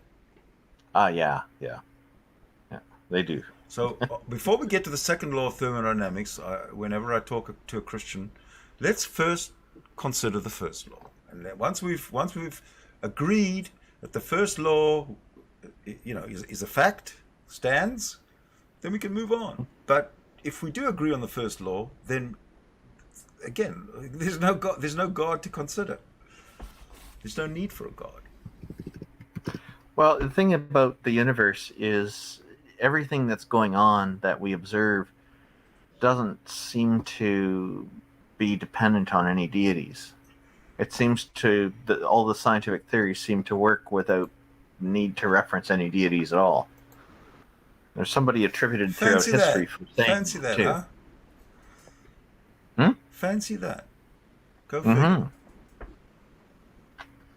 Now, I noticed one of the things that Otangelo said earlier was that atheist gives people no hope. It gives people no morals. It gives people all kinds of things. And he's stating a fact, but the thing is, he's trying to use atheism as if it's some kind of solution that's an alternative to Christianity that competes with it. Atheism doesn't compete with anything. It means we don't believe in deities. Yeah, it doesn't provide moral guidance or anything else. It doesn't provide us an understanding of the universe and the cosmos. These are things that we find on our own. We have our own ways of determining these things, and it differs from person to person, just like it differs from religion, to denomination, to each individual who chooses to follow their religion as they see fit. Randolph. Yeah. It's like going down a pharmacy aisle and looking at different drugs. Okay. Choosing which one helps you. Right? Yeah. Acetaminophen, that's good for fevers. And anti-inflammatories are good for arthritis. Which one do you choose?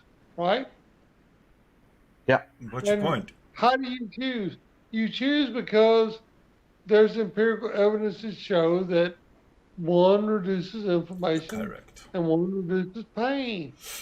Right. So yes, I agree. And that when there are matters that require empirical consideration, where it's very important, then this makes sense to use empirical-based decision-making for that. So yeah, that makes total sense, what you're saying.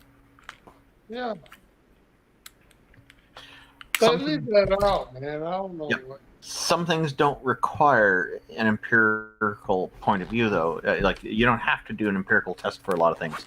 Like, for example, if somebody tells me that they believe something or don't believe something, it's something normal. Chances are I'm going to believe them without going through all the empirical tests, because they're probably telling me the truth. They may not be, but they probably are. And the same thing with all these kinds of drugs on the pharmacy aisle that you talked about. Sometimes medical science makes a new discovery and they'll take something off the shelf, or they'll alter it so that it works better or something like that. And so, yeah, things can change. And one of the complaints I have about religions is that they seem to resist change. Everything has to stay the same. It has to be back in the old ways and not progress. Religion is frozen like 2,000 years ago. Well, one of them is. The others are longer. I guess, Yep. So I think you're seeing it clearly. Yeah. So I still think that the first law of thermodynamics, if these people accept the second law of thermodynamics, they have to accept the first law. And the first law of thermodynamics debunks their whole God concept. Yeah, let's see here.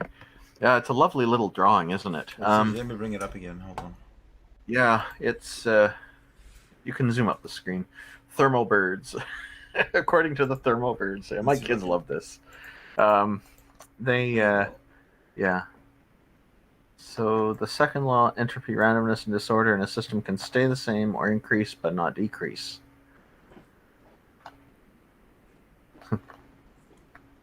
Entropy can increase. Yeah, because if it stays still, there's no decrease. It's not changing. Okay, yeah, that makes sense. And So that would consistent. That would be consistent with the first law. Yeah. Yeah, but what was his point in bringing up the second law? What's the Christian point of view of bringing up? They always do that. I just don't understand why. I think he's trying to lean toward some sort of optimism, perhaps. I'm not quite sure. You know, he's kind of Darth Dawkins' understudy, right? Yeah. Lately? Yeah. oh, I know that. Yeah. what a fool. You're familiar with Darth Dawkins as well, huh? Oh, man, come on. Who is it? I've had 4 conversations with him. The first one I can't find anywhere. It was back in the early Google Plus days. It seems to be lost, but the other 3 are out there and fairly easy to find. Oh, have you heard him castigate you? Yes, I've heard it many times. Oh my God. I have it in audio form on an MP3 in my truck. I listened to it once. I just played it for a friend the other day. He just couldn't stop laughing. Yep. Man, he's such a fool, man. You know what? There's a full study of Darth Dawkins himself in terms of his psychiatric makeup, his narcissism. We could study that in depth. Just him. The first time I encountered him, somebody told me that his real profession is that he's a psychiatrist, and I thought, wow, really? I don't know if it's true. No, There's a it's lot not of true. stuff said about him. His real profession is, I think, denturist. His father's a dentist, or was a dentist. He obviously didn't have the smarts to go to medical school, but he also didn't have the smarts to succeed in business, which is why he went bankrupt, which is probably why his marriage broke down, and why he's so abusive towards his wife and ex-wife and kids, and why he lives in the basement with his mother right now. Because don't forget, Gary, dinner's ready. His wife had to go to work, Sid. Come on. His wife, You know what it is. His wife what? Had to go to work. His wife's very talented. She's an incredible Right. photographer. She had to go to work. Look, Gary ain't working. He's making false teeth at his mama's house. No, he's not even So- doing that anymore. He's just proselytizing and Look, talking shit on the internet. Look, I called Gary at home, and he hung up on me. He's an asshole. You got his phone number? I had it. He's not even polite. How did you get his phone number? I called him. I said, "Hey, Gary, it's Tom." I introduced myself. And he hung up on me. Asshole.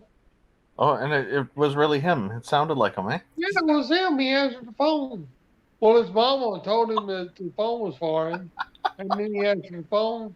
But I'm not, look, see, I can tell you, I'm not a coward. I've never hid around behind some kind of pseudonym or bullshit. Overtalk me one more time!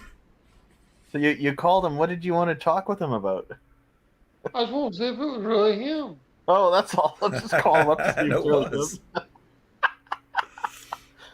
Oh boy, that's funny. Well, the one thing that bothers me about this facade that he, or this mask that he wears, is why would he hide behind an avatar? None of us are. It's a screwed up picture of Darth Dawkins. I don't have a problem with people not showing their identity. For me, I'm interested in discussing the ideas with them. So, and with my advocacy for freedom of expression, I think of this.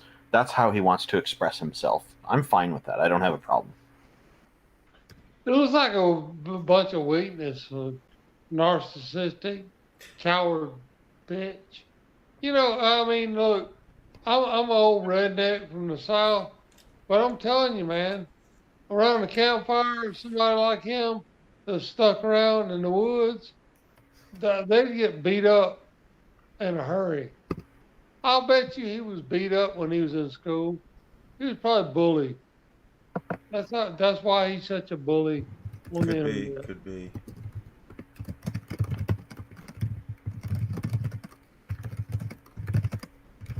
Like, I don't have much sympathy, you know. Life's too real.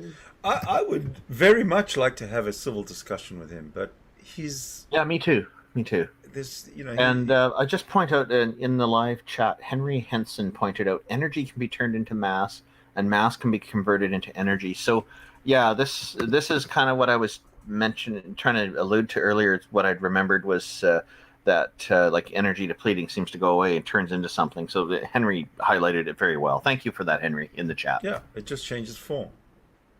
Yeah, But Yeah. it's never created. It's never destroyed. I'd like the Christians to come in, explain to me how the first law of thermodynamics comports with your Christianity. Please, come on in. The link's at the top. Hey, one day it'll happen. Just keep asking. Well, the call somebody will on come Twitter in, but and everywhere else. they'll never answer the question successfully. There are some out there I've heard say will answer the question. So, you know, I Well- think if you keep asking enough, you'll get there. Well, look, I got a good question. Can I propose it? Well, Artangelo tried to answer the question, right? He said, well, yes, energy cannot be created or destroyed in this universe, he says. Where that's bullshit. It's universal. Yeah. Well, he said, Tom, you know me for what, like 4 or 5 years now, right? okay. All right, my father is, you met my daddy, my father. He's kept me safe and protected me and intervened Yeah. all these years. And now he's alone in a hospital room tonight, and he's in his 80s, and he's a little bit confused because he's not building red blood cells. They gave him 2 units of blood tonight, Wow. and they're going to consult a hematologist, oncologist tomorrow. And my mother, she's exhausted. And all the while, she's been paying tithes, 10% of their Social Security to the church that they used to go to. And those people, their shadow hasn't darkened our door in this misery. And my daughter took me in to see my daddy tonight, and I took him a sandwich. He had a few bites of, but I want to thank Jesus for helping somebody, or like they want to farm out Jesus to. I'm looking at trying to like get some of her tattooed, like strange friends that are of the new generation to come over and move furniture and make room for my daddy to come home to die in the house he worked his life for Yeah. and preserve me for. be more comfortable for him that way. right, to die at home, which is going to happen in the next couple of days. And it's heartbreaking. Yeah. But, and all these Christian people are going to be going to church tomorrow and eating fried chicken. And they're not going to be over here. You know, they know they all got to wipe their ass. They got to shit. They know what my problems are. They tell me, say, look, if you need any help, call me and let me know. But in order to get help, you got to be humbled and like give up your dignity to get help. They're not going to show up and assume responsibility because they know what needs to be done. They are all bullshitters. You want help? Give me a call, and I'll pray for you. That's what they mean. Like Otangelo did. Like Artangelo It's did. kind of funny, he said that, man, I love my daddy so much. Man, and me being paralyzed, not being able to help my daddy through this time, That's rough. it's That's really really rough. hurting me. It's hurting me, man. And all that, I'm inflicting on my kids. I've disaffected myself with my son. And totally, he's gone. So you're saying your dad lost a bunch of red blood cells? Sounds like leukemia or something. Yeah, well, they've consulted oncologists. I'm going to be donating blood in about 4 days, and with a couple of my buddies. I've been doing this for a couple of years now, and I'm glad to hear that whenever there's things like this going, that helping other people. So we're doing, I think in general, we're going in the right direction, trying to help other people. It's just I just wish there were more people doing that instead of wasting time on religions, which is just the dead end the way I see it. Because imagine how much further ahead we'd be technologically if people put more energy into advancement instead of religion. Look, I need somebody to come over here and hold a spoon and fix chicken soup and clean up stool, change diapers and bandages. Yep. Look, man, Randolph, I've got multiple bandages on my body Oh, currently, yeah. and it takes me to sustain me, like on my body, and I've got a couple relatives and they're exhausted. I know a father which used to help me. He's dying. Yeah, you mentioned that earlier. Yeah. I really don't have anybody else. Where's your cousin that used to help They're you? still paying 10% of their Social Security to a church, and I haven't seen anyone. They're not here. She's mailing the check to these criminals. Yeah, it's angering, and That's I like how you put the gears to Otangelo earlier, and he ended up praying for you. Like, wow, you did really good with that. That was a fantastic line of questioning you had going there. You did really well with that. You drove the point home so well with that, so excellently. Yeah. And yeah, Well, it's good. hey, And man, I I used to be a football player, and I've been a pretty damn hard. Yeah, I mean, really, I honestly, I'm in a lot of pain, yeah, like viscerally. My I'm body sure. is in a lot of like pain. It's crazy, but I've just learned to block it out. If you don't mind me asking, how did you end up getting paralyzed? I dove in shallow water and broke my neck. Oh no. Okay.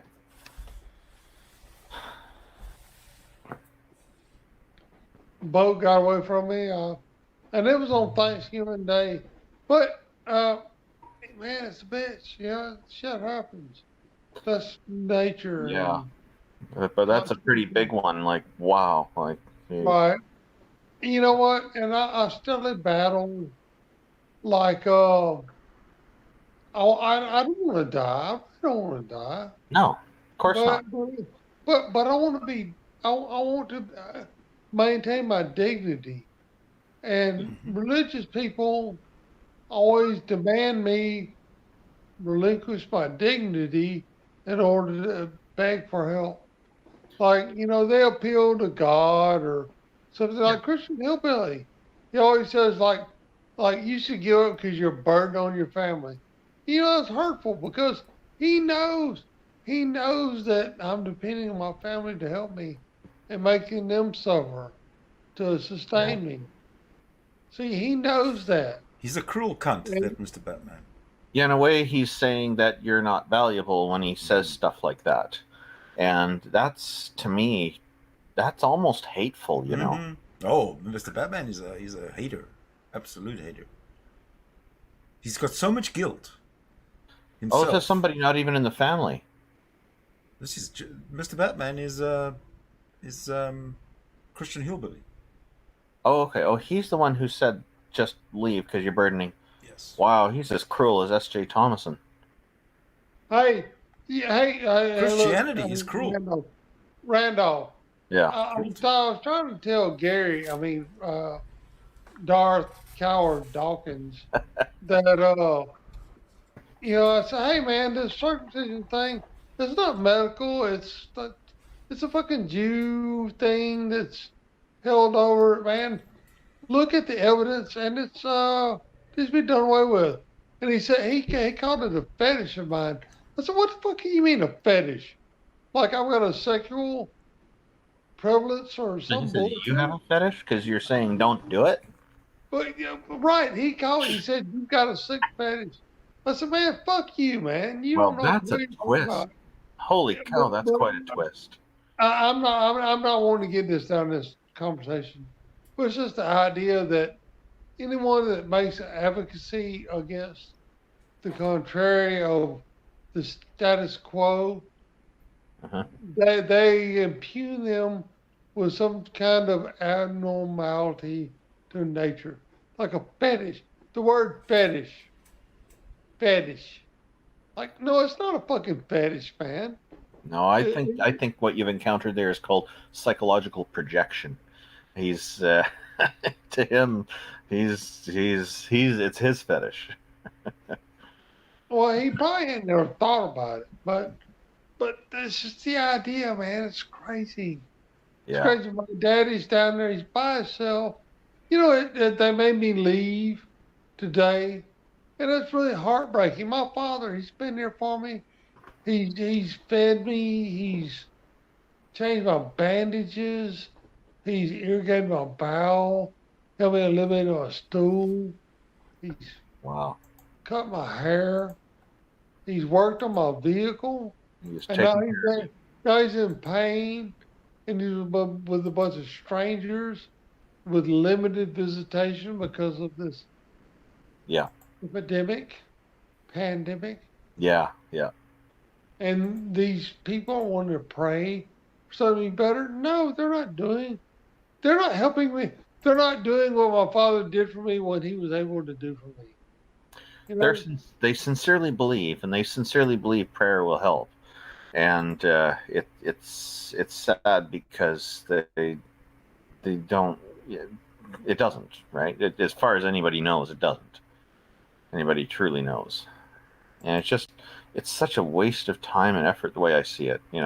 I appreciate he cares and he's doing this because he really genuinely believes it's going to make a difference. But it's also sad because it's like, that's not how the world works. Come on, man. Hey, Sid. Hey, Randolph. Yeah. Sid. Yeah. I saw that you saw the picture I took of Jesse holding Daddy when he was crying. Did you not see that? No. Jesse who? Jesse's daughter. My daughter. Holding Your who? daughter. Holding your dad? Daddy. I didn't see that, no. It was on Facebook. Oh, I'm blocked from Facebook. A bunch of anti-vaxxers got mad at me, and because I posted an article from publication like Scientific American or something of that stature that explains how vaccines work. I log in the next morning and I see, wow, 100 comments. I usually don't get any comments, or maybe one or two if I'm lucky. Go and take a look. It's all this hateful stuff from anti-vaxxers. And then my account got disabled. So I went to Facebook appeals department and they replied within a minute and said, You're never to use our system ever again, and blah blah blah. It's like all the accusations are nonsense. So as far as I'm concerned, Facebook is anti-vax. Yeah, so Facebook is if bullshit. anything on Facebook, I don't get to see it because Facebook doesn't want somebody who posts articles about how vaccines work to be on their Facebook, I guess. Well, hey, Sid, you're on Facebook. Look what Facebook. There's a picture I posted of Jesse holding Daddy. Okay. You see it? Not right now, no. If you look on Facebook, I posted. Anyway, Daddy was crying and I was sitting across the room, and I thought it was a poignant picture, so I took it and I shared it because, and you know, Sydney's known me for a while, and Randolph, you for lesser of a while. Yeah. I've been going through a lot of challenging stuff. Oh yeah. Really tough. And the only thing that's ever ameliorated any of my obnoxious life is a human hand. There's been nothing magic. There's been no pixie dust came through the internet. No emoji of praying hands, fed me or gave me a drug. And it's insulting to the people that sacrifice and go through this education to help people. It's an insult, man. Goddamn. Yeah.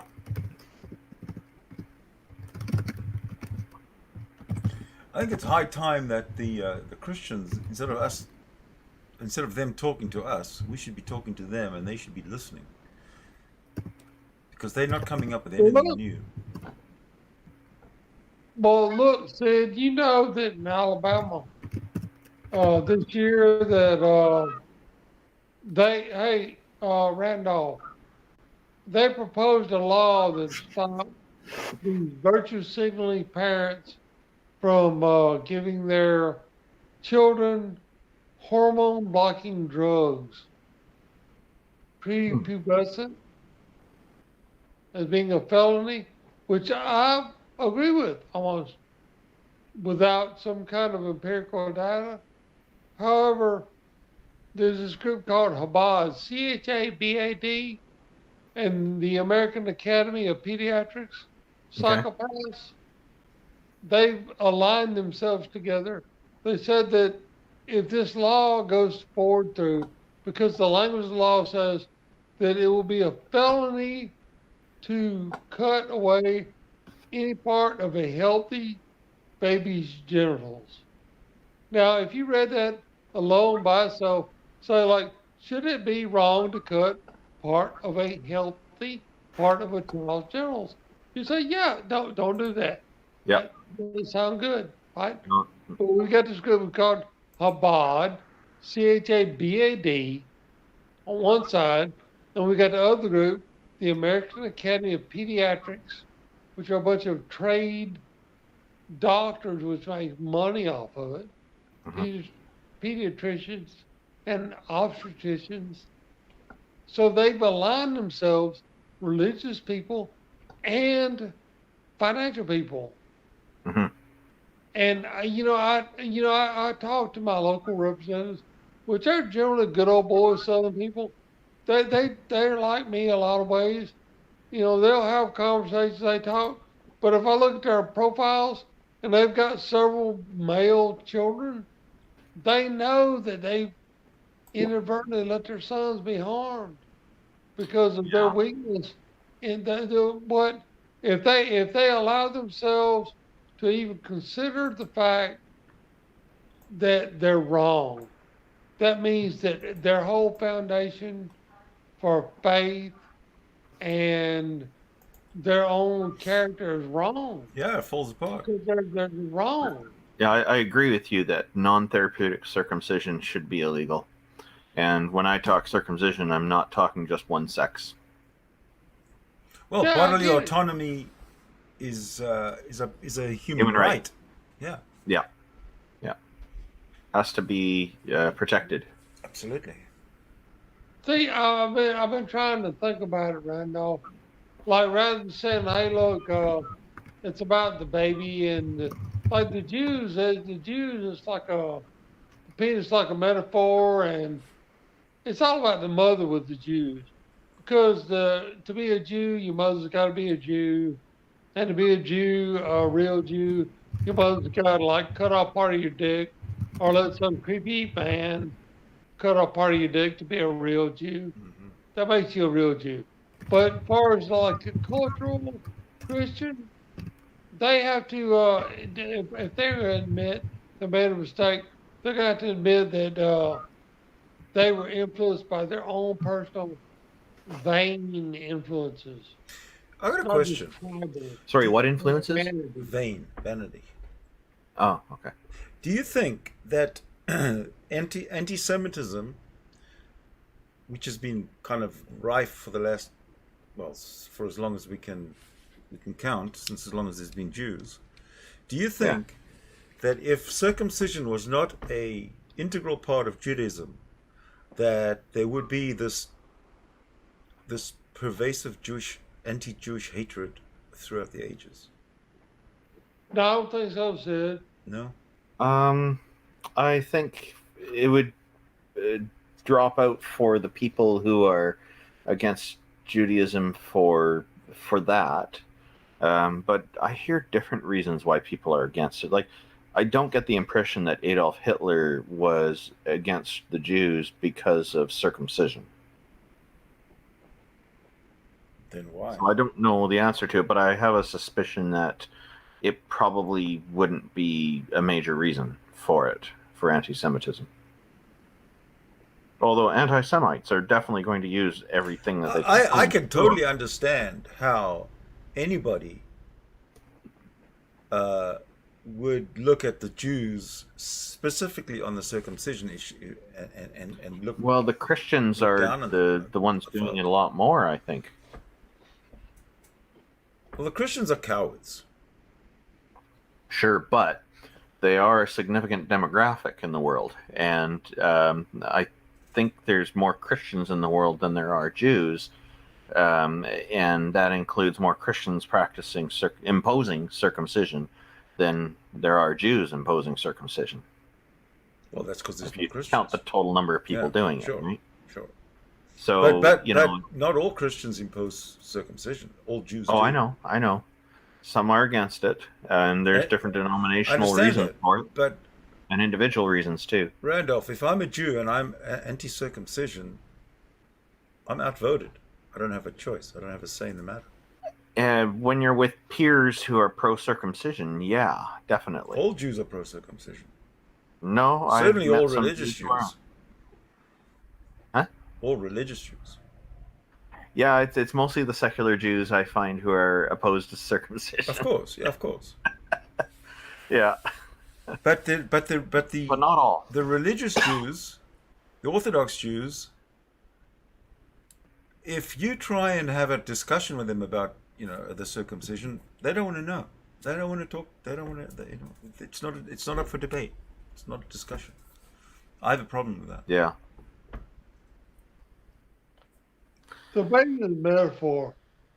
It's all about the mother's sacrifice, because the evolutionary Randolph, the mother has you know what, the human are the only documented simian or ape that will harm its child on purpose.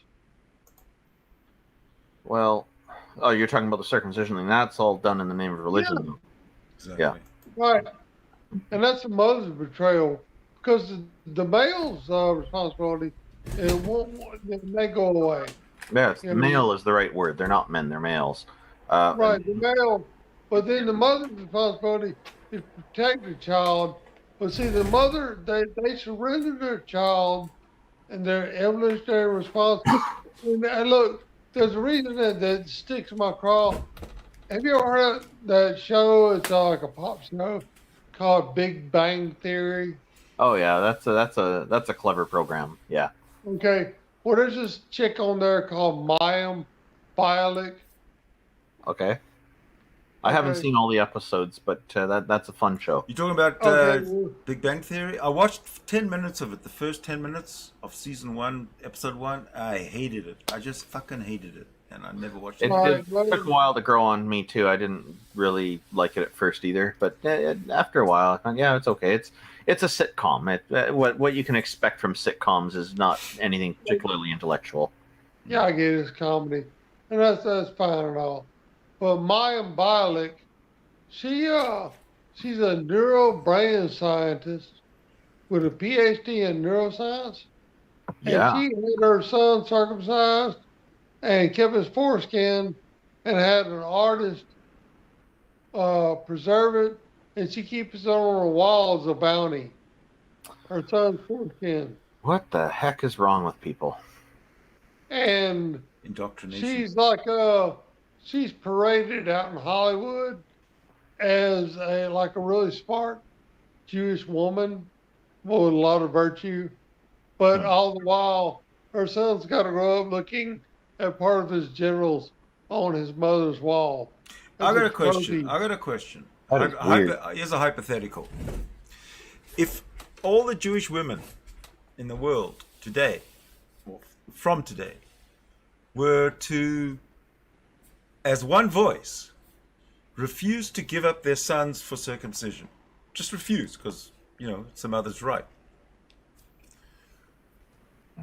would that actually,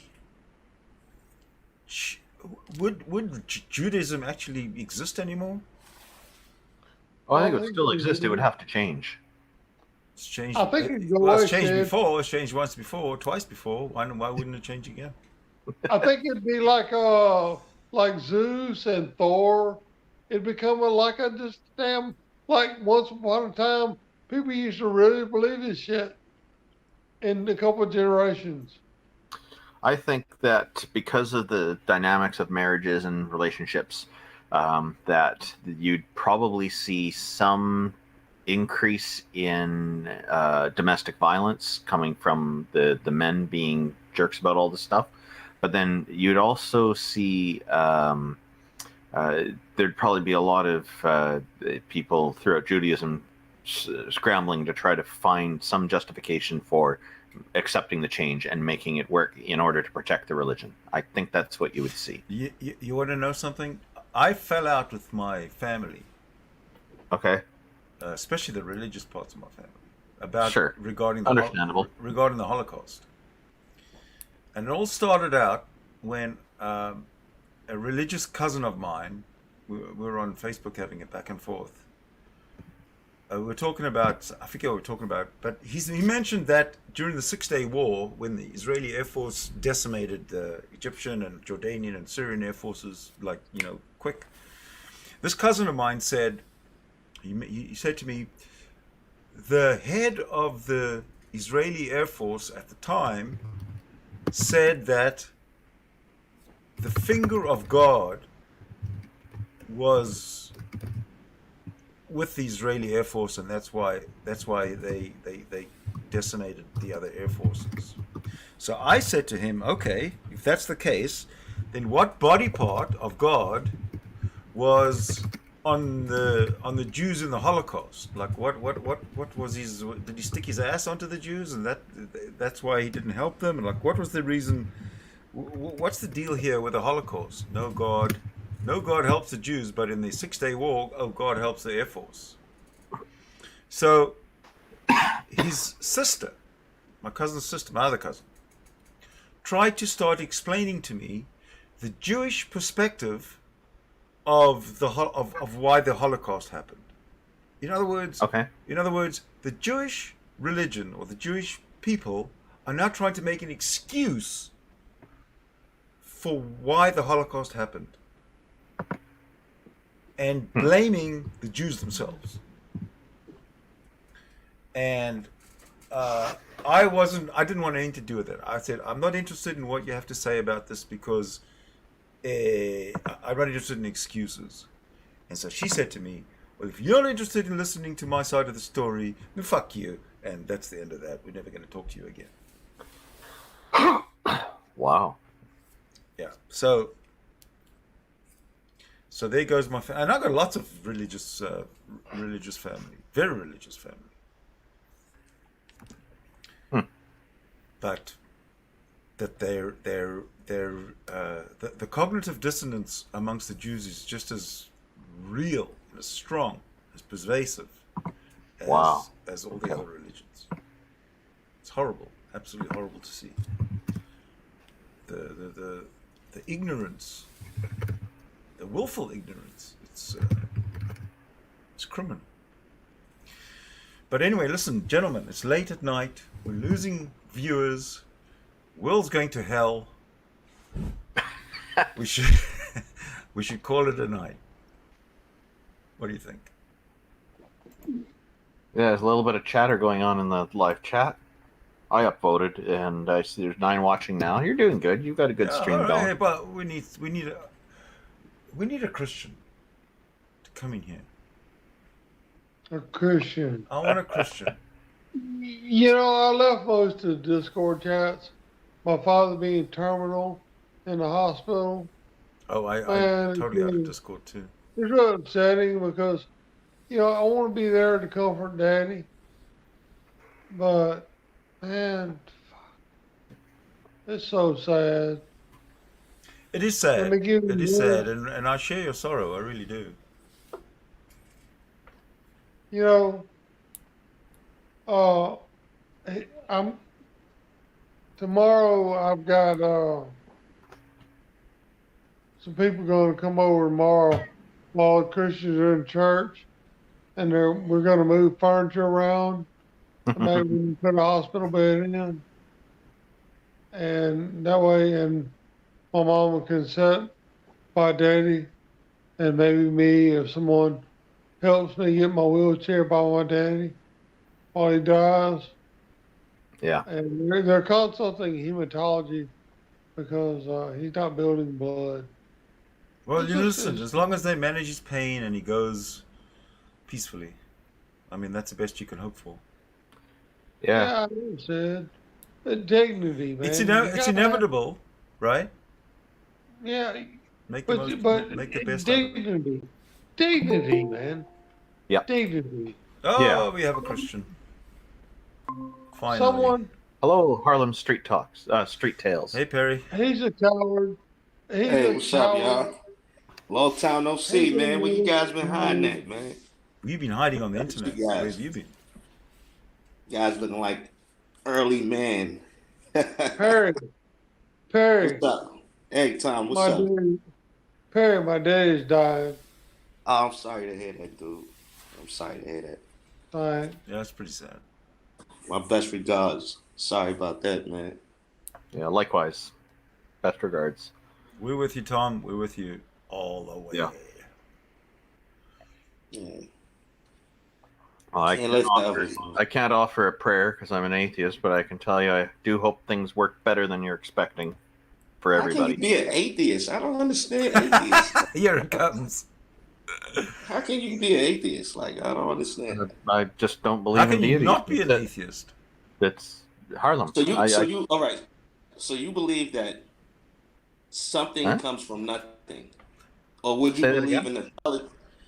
Okay, if you had two choices to believe in intelligent design, or something coming from nothing, you choose something coming from nothing. No, So because this neither is- of those, this is- neither hang on. of those are options. So hang on. This is a totally different topic from atheism. I thought you were curious about why I'm an atheist. Well, I But, am. okay. Okay. Well, enlighten me, please. I just don't believe in deities. I never have, and that's why I'm an atheist. That's it. That's all there is to atheism. Just not believing in deities. Done. Okay, I could dig it. Yep. But you do believe that something created all of this.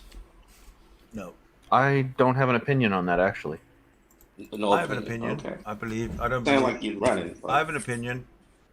Energy cannot be created or destroyed. Energy is an absolute infinite. It can just be converted to mass Yes. and back. Yes. End of story. End of Christianity, right there. It's crushed into little pieces. You guys are so much fun. These conversations are fantastic. And that includes you, Harlem. Yeah, you fit right in here, man. I mean, look, when you look at the smallest the smallest particles, right, that we're made up of, like a protein, for instance, it's programmed. A scientist we have here. Well, hold on. Proteins on the smallest. Proteins can be broken down. I'm just using a protein as an example. It's programmed. It's programmed. It just didn't come out of thin air. That's a claim. And if it's programmed, it has to be some type of intelligence. What if it's not programmed? If you walk into a room and you see a computer, you're just gonna assume that it just came out of nowhere, or you're gonna assume that someone built that. I'm going to assume that the forces of nature put it together. See, at least you think, well, where did the forces of nature come from? Okay. Oh, wow. Look at that, eh? Wow. That's a poignant picture. That's a beautiful picture. Yeah.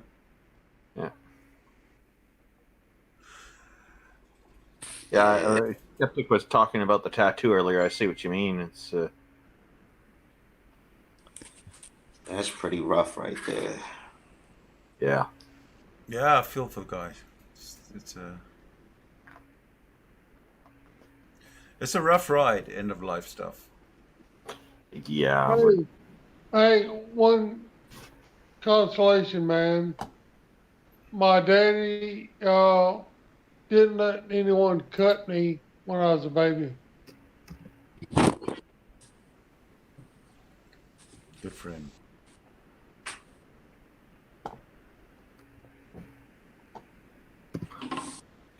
From everything you say, it sounds like he's a great man. He taught me how to work hard and to be a man of a stiff upper lip and with character. Good for him. Good for Gerald. Yeah, he's a strong man. Listen, I want you to tell your dad when he comes home that your friends, your atheist friends on the internet, are supporting you. Thanks, Sid.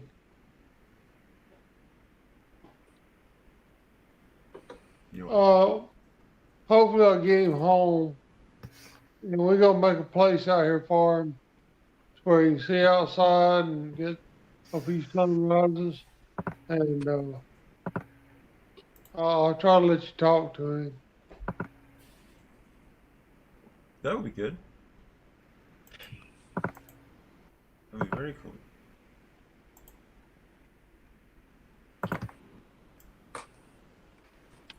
So Perry, I was watching your show the other day, Sydney. Yeah. It was some old stuff that you had put up, and you and Kim was talking about who flagged your channel. It was me, and I apologize for that. I remember that. I thought that show was pretty funny, and I was just watching it like, damn, like I was reminiscing about it. Yeah, it was pretty good content. Those are the good old days when you could flag my channel, huh? Yeah, that was pretty fun. It was you pissed me off that day. I don't know why, but I remember going to work upset. I would get that guy back. Somebody sent you love, Tom. Pounzer33 sends you his love, her love. Not sure. Yeah, thank you, man. You're still sharing your screen, by the way. Oh, okay.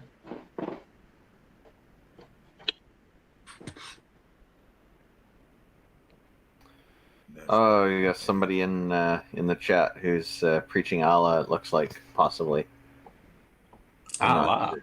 You know, when it comes Allah to from when it comes Islam. to Islam versus Christianity, I can understand the Islamic argument, but I'll never understand the Christian argument.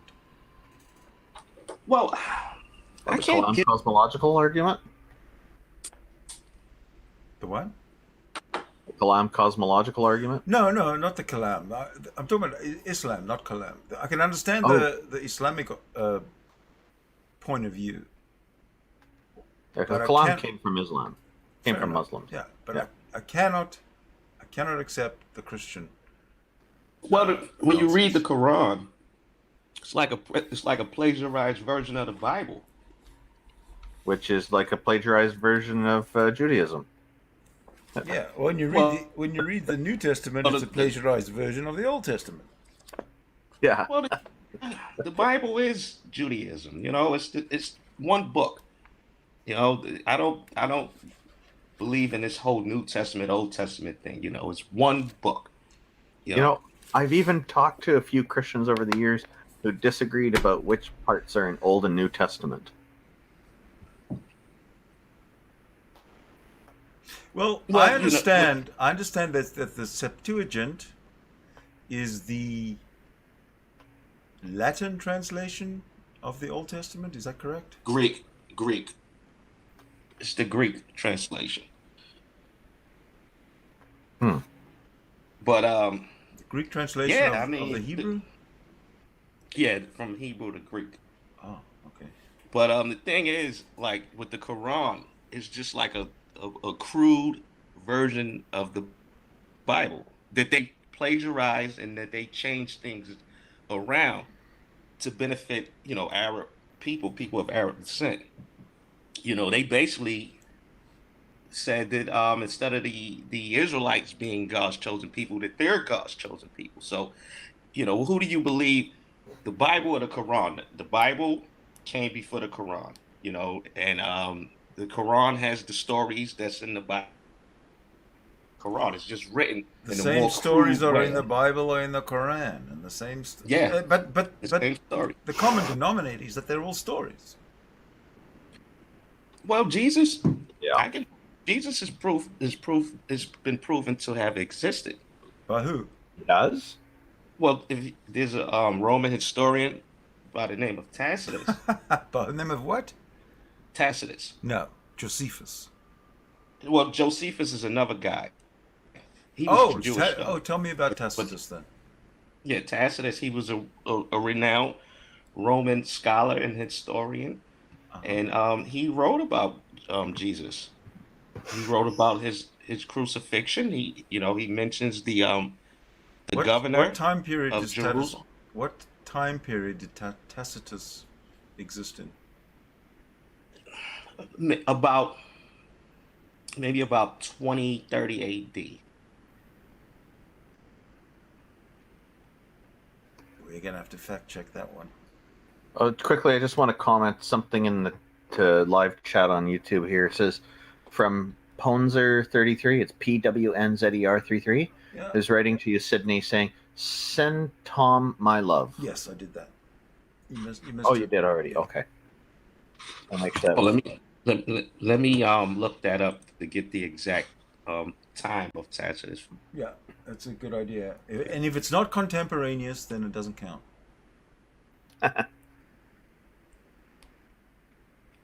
Of course. All right. Cornelius Tacitus was a Roman historian and politician. Tacitus is widely regarded as one of the greatest Roman historians by modern scholars. Let me find out what time he was When did around he for. born? When did he die? Wow. Mhm.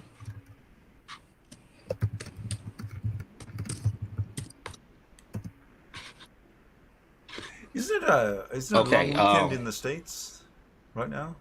It says he was born Yeah, in 56 AD yeah. and he died in 120 AD. Thank you very much. Way after the fact. Mhm. In fact, Not he way was after born. the fact. He was even born after Paul wrote his epistles. Right, but it wasn't that long. It doesn't matter. 20 years is a long time. It doesn't matter. It does. Yeah, well, he's not the only one who recorded Christ either, but he's one of who the else? more renowned guys. Okay, But who you else? Just Google. You kind of just Google it. Thanks. Thanks for the information. Resorting to the religion called Googleism now. Okay. Yeah. No, I'm just well. That's a real thing, by the way. There's a real religion out there called Googleism. And Google is a goddess. I kid you not. There are people who are into this. Because Google knows shit. You guys act like you don't use Google sometimes. I just use Google to find out where this guy We don't use Google's Google fantastic. for I use it Google. every day. We use Google for reality. Yeah, it's pretty good at finding reality and unreality. Okay, well let's look at what he had to say about Jesus. It's the scholarly consensus is that Tacitus' reference to the execution of Jesus by Pontius Pilate is both authentic and of historical value as an independent Roman source. Paul Eddy and Gregory Boyd argue that it is firmly established that Tacitus provides a non-Christian confirmation of the crucifixion of Jesus. What do you got to say about that? BS. Oh, come on, dude. Like, really? These Yeah, are scholars really. saying this, man. These are scholars. Are you a scholar? I don't think so. I never said I was a scholar. All right. So who should I believe? You or the scholars? The Me. professionals? Me, Are- I'm alive. are- I can answer for myself right now. Are scholars always right? No. But Sydney is more often wrong than scholars. Trust me. Well, I appreciate your That's a honest answer. specious Solid. claim. But the problem with your answer there, which is an honest answer, and I appreciate that, is that it begs the question of how do you know the scholar you're relying on is right? Because he Googled it. Well, I can't say that I know that 100%, but That's fair. That's fair. So if that's the case, then you can't say you know 100% that your God exists. There's a possibility that he doesn't. yeah, no, I agree with that. Okay, I- now I- I'm saying 100% that he doesn't. you can't say that 100%. Why not? If I Yes, I can. He just said it. What do you mean he can't Yeah. say it? Because you're not being honest here. I'm Come on. Like, how very are you going to honest. say that 100%? How can you be 100% sure of something like that? Energy cannot be created or destroyed. Do you agree with me? Prove it. Show me. Look it up. Google it. I did. First law of thermodynamics. Let's go to the We great even God have a- Google. Yeah, look. First We law of don't have a thermodynamics. child's There it drawing is. showing thermodynamics. Laws of thermodynamics. That's how you know it's true. It's a child's drawing there. They're little birds. Exactly. But So- you're saying created. making fun of Well, they science here. do say that. They do say. Wow. We're making fun of science. Don't worry about it. Welcome back, skeptic. Oh, you're back. Oh, there you go. Hey, Perry, Yes. can you prove your prayers have power? You're in trouble now, Harlem. Prove, Huh? What did you What say? did he Can say? you prove your prayers have power? Is that what you said? Yeah, Can I prove my prayers have power? exactly. We're waiting. No, I can't. Why? I can't prove that. Why not? It's a belief. I have good reason for believing it, but it's a belief at the end of the day. The good reason that you have, is that a good reason for you? Or is it a universal good reason? I can't speak on other people like that, but I'm pretty sure folks have good reason too, based off of their testimonies. But I have good reason because of my testimony, but I can only speak for myself. Hmm. Have you? So, hey, Perry, so look, if somebody else is in need? Is there any way you can affect change in their life, addressing their need Send the money. in spite of themselves? Well, the Bible says money answers all things. Okay. Do you know the story about where Jesus was healing people and they lowered down the man with palsy with straps, and Jesus said he was healed by not by his faith but their faith, right? Mm-hmm.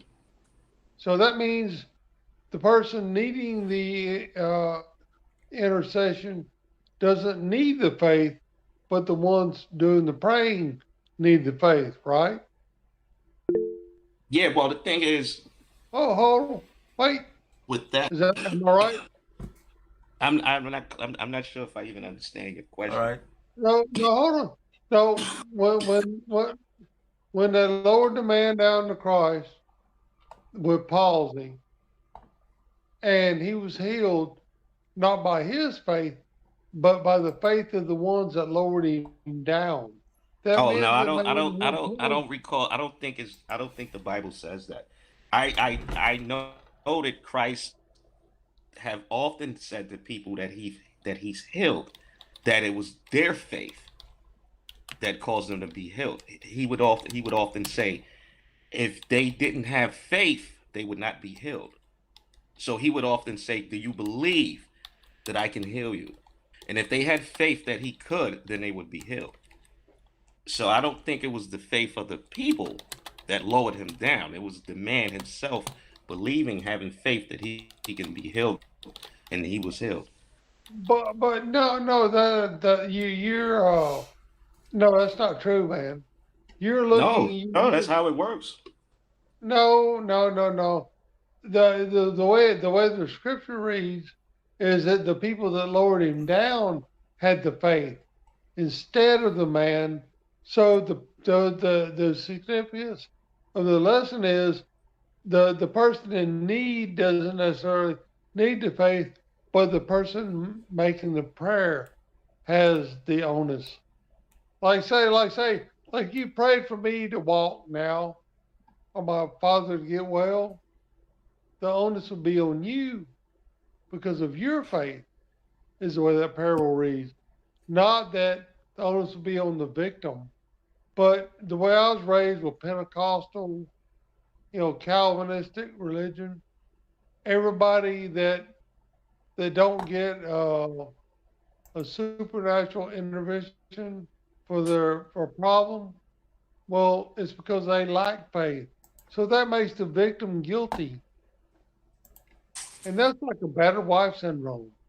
It's the same kind of psychology of a battered wife. Yeah, yeah. I know that. I'm not too sure about that particular passage that you're talking about because you haven't given me the passage to look up. But I can recall other passages where he healed people, and as I said earlier, it was based off of the faith of the individuals.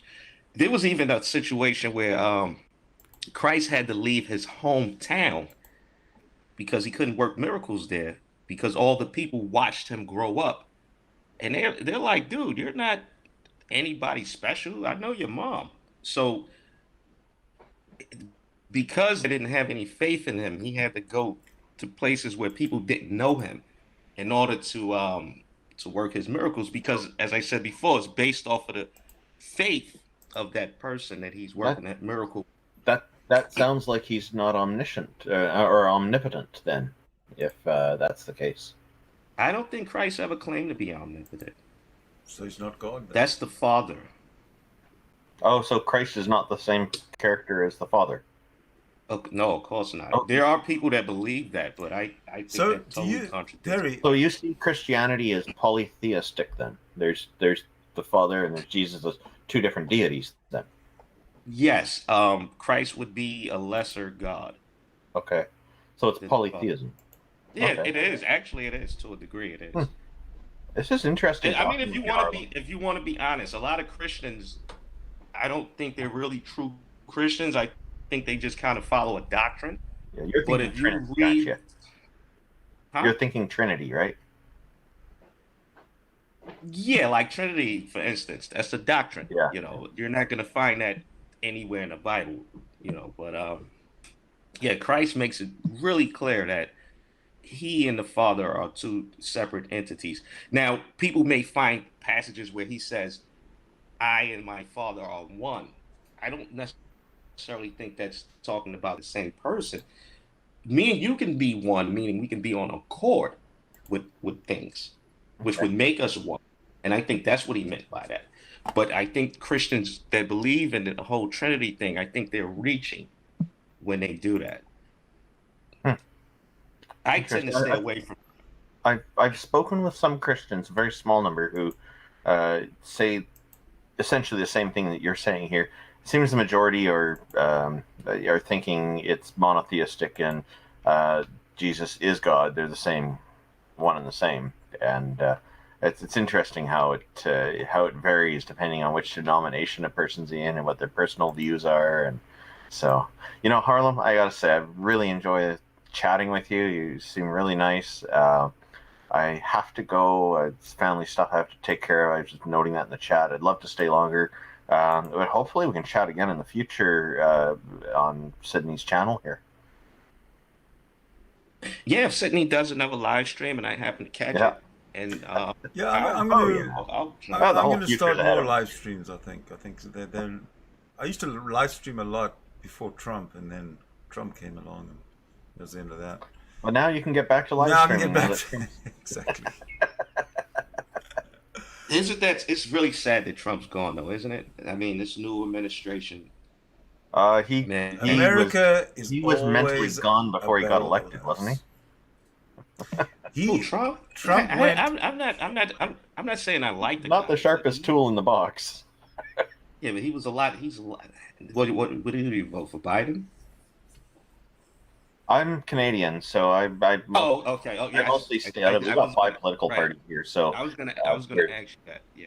Yeah. So, but I think if I was, I'd probably align more with the Democrat side than the Republican side, just because the religious affiliation on the Republican side comes through so strong, and that makes me uncomfortable. Mm-hmm. Yeah,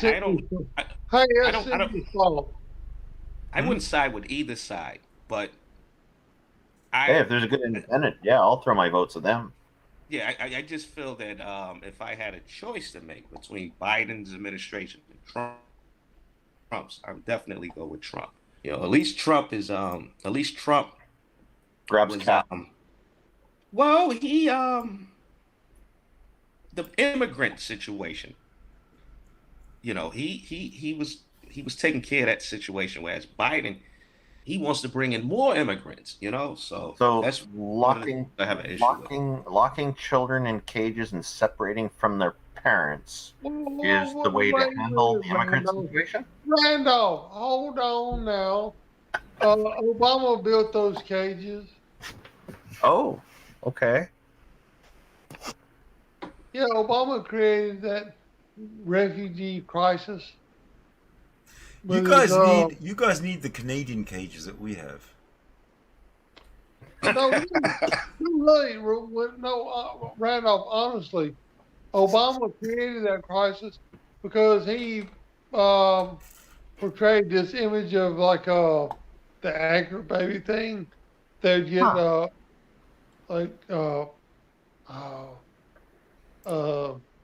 passed to be a citizen or a road to citizenship. And what they did the cages. Why didn't Trump shut all that down then? The cages is very unfortunate, but oh, it's cruel. It's a human rights violation, in my view. It's very serious. No, I mean, no. Hold on a second. Hey, Randolph. A lot of these young Mexican girls were being smuggled up here to be prostitutes, because right here where I'm at in Mobile, Alabama, that they raided some apartments.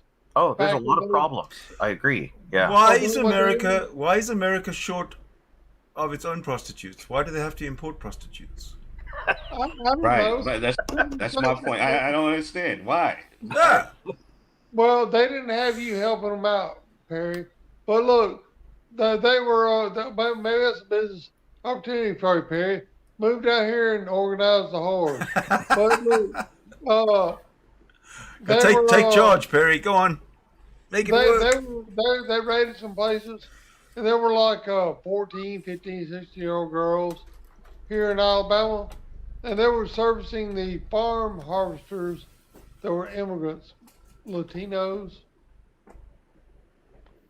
Yeah, well, it's like I said, it's unfortunate with the cages. I don't wish any ill will toward the immigrants, but I also feel that America has the right to enforce its immigration laws, and the immigrant situation is You know it's what? really getting out of hand. It only benefits rich You know people what? and corporations. When- of course, they want them here because when- they can. if they you- work for- So there was, I saw these reports of cases of the children in those cages getting molested by some of the guards and some of the parents too. And there was one case of a child and the mother both got raped by the same guy, and he had no idea they were related.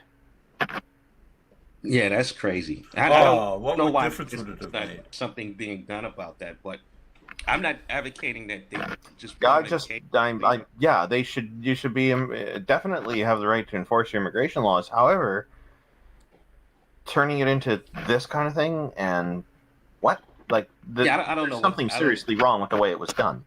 Yeah, well, there's something seriously wrong with a lot of things that's done here. Yep. Yeah. But like I said, I don't advocate for throwing them in cages, but Yeah, that's good. have to do something about getting them out of the country and doing something about the border and them sneaking in here like that. Trump fucked that one up Yeah. too. There's 3 things that I can see that Trump fucked up. 2 for sure. The first one is Grabbing cats. The first one is the inner city problem. He could have solved that in his 4 years. The second one is the infrastructure issue. He could have solved that in his 4 years. And if he likes did, building if he stuff. worked on just both those 2, he would have been re-elected, no problem. Oh yeah, So yeah. he did it to himself. What was the third one? Sid, hey, look, he had all these ideals in his mind of building third and one. all. And once he got in office, all these people got into the minutia of their own constituents. The third one is when Trump embraced Christianity and became a Christian. That was the worst decision he's made in his life. And that alone lost him the presidency. I think he's made far worse decisions than that, like grabbing cats and other stuff going on. I personally think the Democrats stole that election. I think so. Hey, I agree with you. I do agree with you there. But the fact is that if Trump had been a winner, a real winner, and had come through with the promises of the infrastructure and of the inner city problem, and if he'd have solved those in his 4 years, and he could have, we would have had a President Trump today. And he could have been respected like Bush Jr. was. Randolph, can you give me a citation? Hey, Randolph, can you give me a citation? A woman that complained about Trump grabbing her pussy? Yes, that was my mother. That was my mother. I'm taking Trump's word on it. Sorry, I don't have a citation. Well, I've grabbed some. Hey, look, I've grabbed some myself. I would never got any. I don't think we should rely on the woman. We should rely on the pussy itself. Well, look, I mean, Randolph said it a few times. Trump grabbing the cat. Where's the cat complaining? Exactly. Well, I don't think the cat was complaining. I think that if Trump walked up to a woman and grabbed her pussy, I think that would be that woman's lucky day because I think Trump would get a slap in his face. Yeah, I think this is where I'm gonna to duck out here. Thanks very much. Good timing. Great time. Take care, guys. Good night, All everyone. right, man. Good night. Peace. Right, brother. Randall. Yeah, pleasure to chat with all of you. I really Looking appreciate forward it. to the next time. Oh, me too. All right. Good We'll do night. this again soon, I hope. Yeah. Okay, bye-bye. Good night. All right. I mean, damn. If he's gonna grab somebody's pussy and it being a problem, at least the person being offended ought to complain. Everyone's complaining, but the person is supposedly offended. Well, Supposedly if some random guy, some nobody did it, then yeah, they're gonna complain right then and there. But these women, they didn't say anything until years later because I believe they were they wanted they probably and was happy that he did that because he has a lot of money and they knew that it was a payday involved in it. But hey, look, I haven't even heard the women complain. Randolph was talking about recording a TV program recorded surreptitiously. This Bush guy about grabbing by the pussy, Mm-hmm. and they carried this meme on through the zeitgeist. But there's no woman complaining. Trump was just cracking jokes with another guy, talking shit like Right. you and me are to the whole world being recorded by Sid. We're just having fun. Well, you're Right. right about that. You're right about that. I don't think any women came forward. If there were women that was willing to come forward, I'm pretty sure Trump would have took care of that with money. But Yeah. why? But why? The reason why people talk about it is because he said it out of his own mouth. So what? Man, look, I got video, Perry. Look, I've got videos on YouTube right now of fucking Jews in New York City cutting off, tying down a healthy baby and cutting off part of his dick and sucking the baby's dick on YouTube. It's not banned, it's not restricted. And if you criticize it, you're the one with the problem. I'm telling you, this is a political issue. You're in New York. Tell me, they're talking about Andrew Yang and these other people. That's like a campaign issue. What will you do about controlling the Hasidic Jews on oral circumcision? And that's like a campaign issue. Why is it even a topic? I mean, it'll be just like a guttural instinct. Look, okay, it's a healthy baby. Everybody's happy. Oh, my baby's don't have heart disease. He's healthy. Fine. Let this creepy, fucking weird person with a black hat put his mouth on his mutilated dick after he cuts it. It's absurd.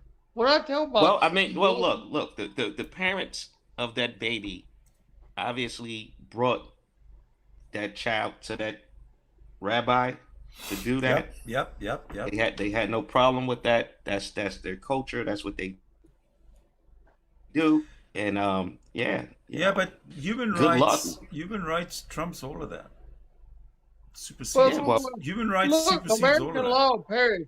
Look, American law is set up to protect the minority from the oppression of the majority. Right. Look, that's what the whole philosophy of American law is based on.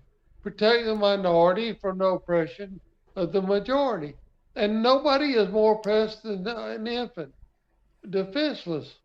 And Right. if the family and mother can't do their due diligence, protect that baby, the state has a responsibility to protect that child. And we're failing. And I don't know why. Why do these fucking Jews I in don't New I York don't have I don't the I don't power to do this? It's I don't know why crazy. either, man. I'll tell you something, right? They have their own police force, have their own ambulance service. What the police force? What are you talking about? You're talking about the Hasidic Jews in New York City. They have their own Yeah. police force. Yes, they have their own police force. They have their own ambulance service. They own everything. These guys during the whole pandemic refused to wear masks, True. and they would have gatherings and everything. The police were afraid of them. So I don't know what it is. I don't know I don't know why they have so much power, Yeah, I but get it it, is what man. it But is. look, hey, look, Perry. Look, like say, like if you knew next door and you knew nothing about circumcision or anything, but you knew somebody brought home a newborn baby, and like a bunch of people showed up, and like let's say you went over to take your neighbors a gift, and they had a newborn baby, and say, look, we're gonna have a celebration of me and my family, and you saw some guy come in, a stranger, in some strange attire, and the baby screams and bleeding, and you see his mouth sucking on the baby's penis, and you killed him. Wouldn't you want to be a hero?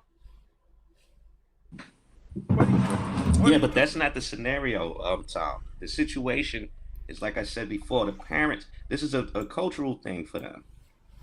It's not the situation of you have a newborn baby and some stranger just randomly grabs it, bites it, and no, it's not. That's not what's happening.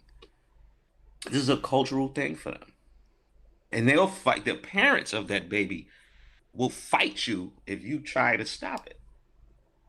The whole Okay. community. So you shoot the parents that are mutilating the baby first, right? Who do you You'll have shoot a first? problem with Do you'll you have a shoot the problem with the do you whole. shoot the guy with the knife, or you shoot the parents that are giving the child to the knife? Listen, the moil doesn't get to the baby, but through the parents. Right. I mean, there's no real solution to that. You don't have the power.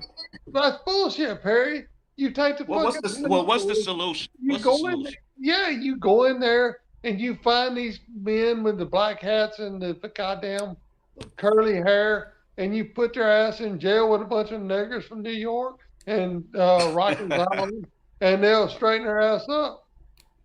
Well, let's see if that. Well, okay, I'd like to see someone try to do that. Yeah, me It too. would never happen. I know it won't happen, but it needs to happen. Yeah, it needs. That's one thing. You can say whatever you want to say. You can feel however you want to feel. It's Well, not why, gonna why happen. are these goddamn laws in Rikers Island, man? Look, man, there's a damn, I got a news article yesterday where a damn doctor in Florida killed a baby, bled him to death, circumcised him, and he had already been suspended because he cut off the head of another baby's dick and had to be supervised. But the only reason it's just legal is because of religious Jews in New York. They've got power, man. They're smart. Well, I I'm don't glad. I'm care. glad. I I'm don't glad. care I'm what you glad. want. I'm glad that I'm circumcised, sir. And when I was circumcised, no one sucked the blood out of my dick, but it was Right. done right. And I'm glad that I have a circumcised penis. And my girl is glad. My woman is glad too. But it was Well, your that, choice. I It was don't. your well, choice. Hold on a sec. It Hold on a wasn't. sec. No, it wasn't. It wasn't my choice. But What do you mean it I'm well, wasn't your what glad. if, choice? what It if she wasn't my prefers choice. But you? I'm glad that my parents chose to do that Well, because okay, I'm glad you're coping well.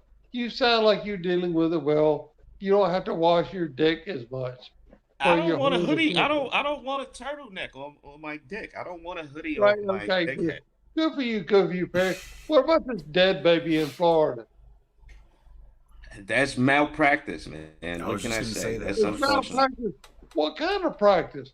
They're practicing pseudoscience on a healthy baby.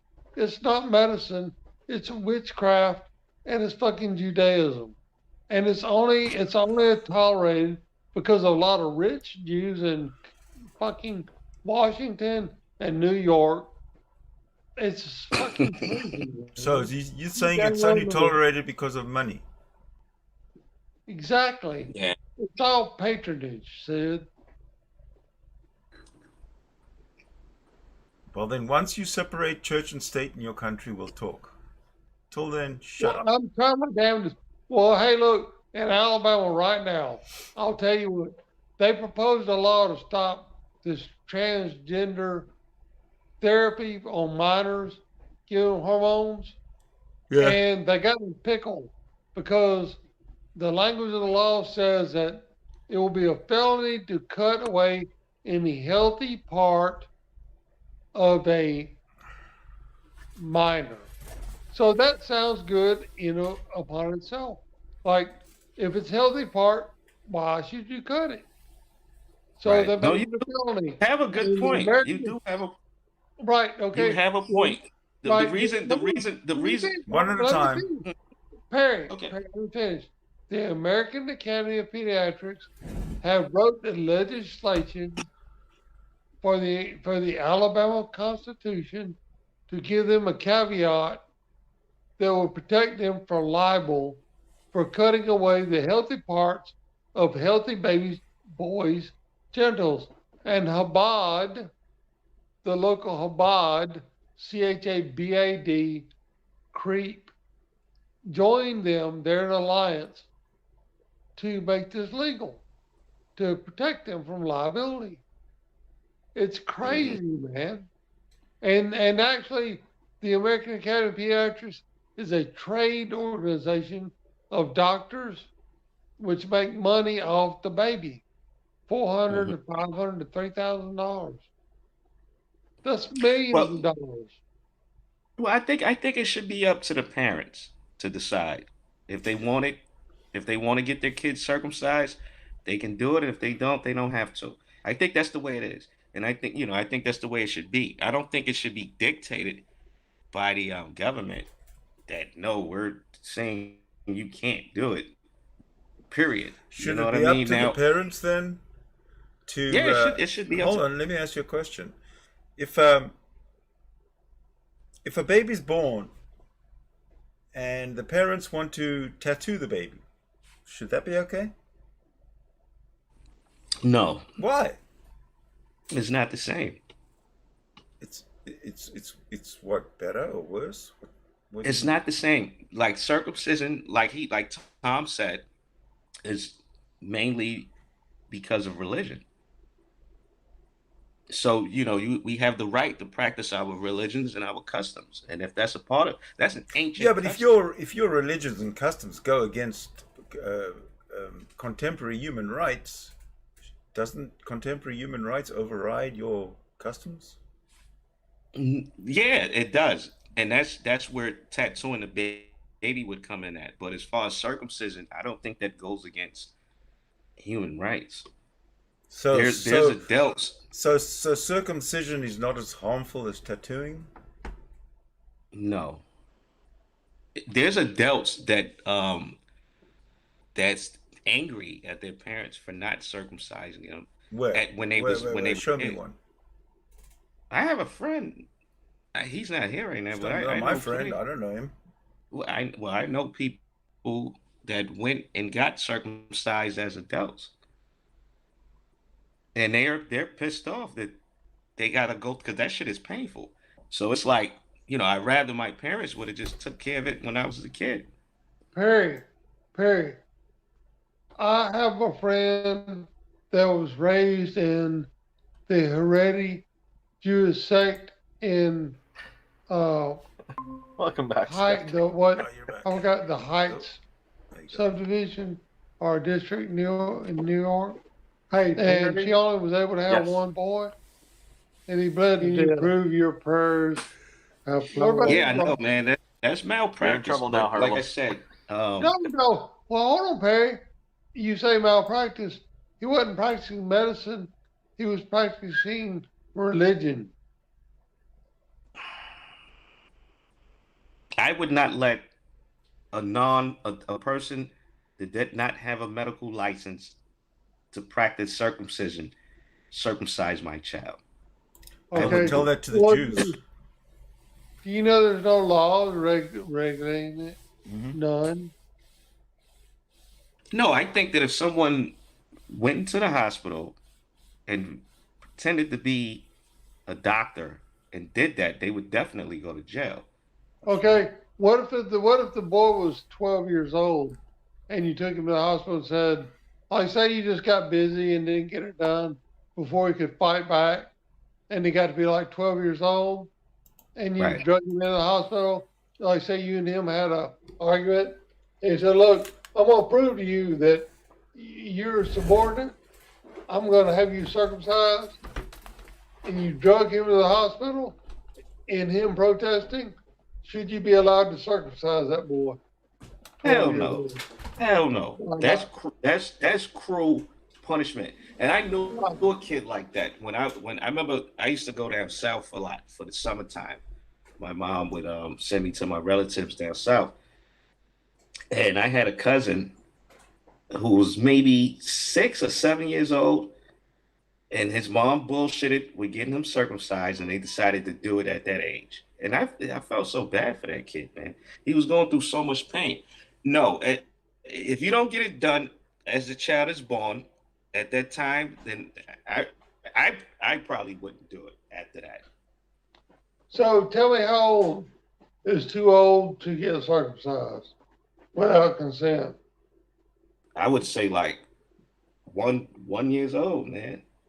So a baby boy can only be fortunate enough to make 1 years old, and if he reaches his first birthday without health problems, and he can live with his whole body that nature intended,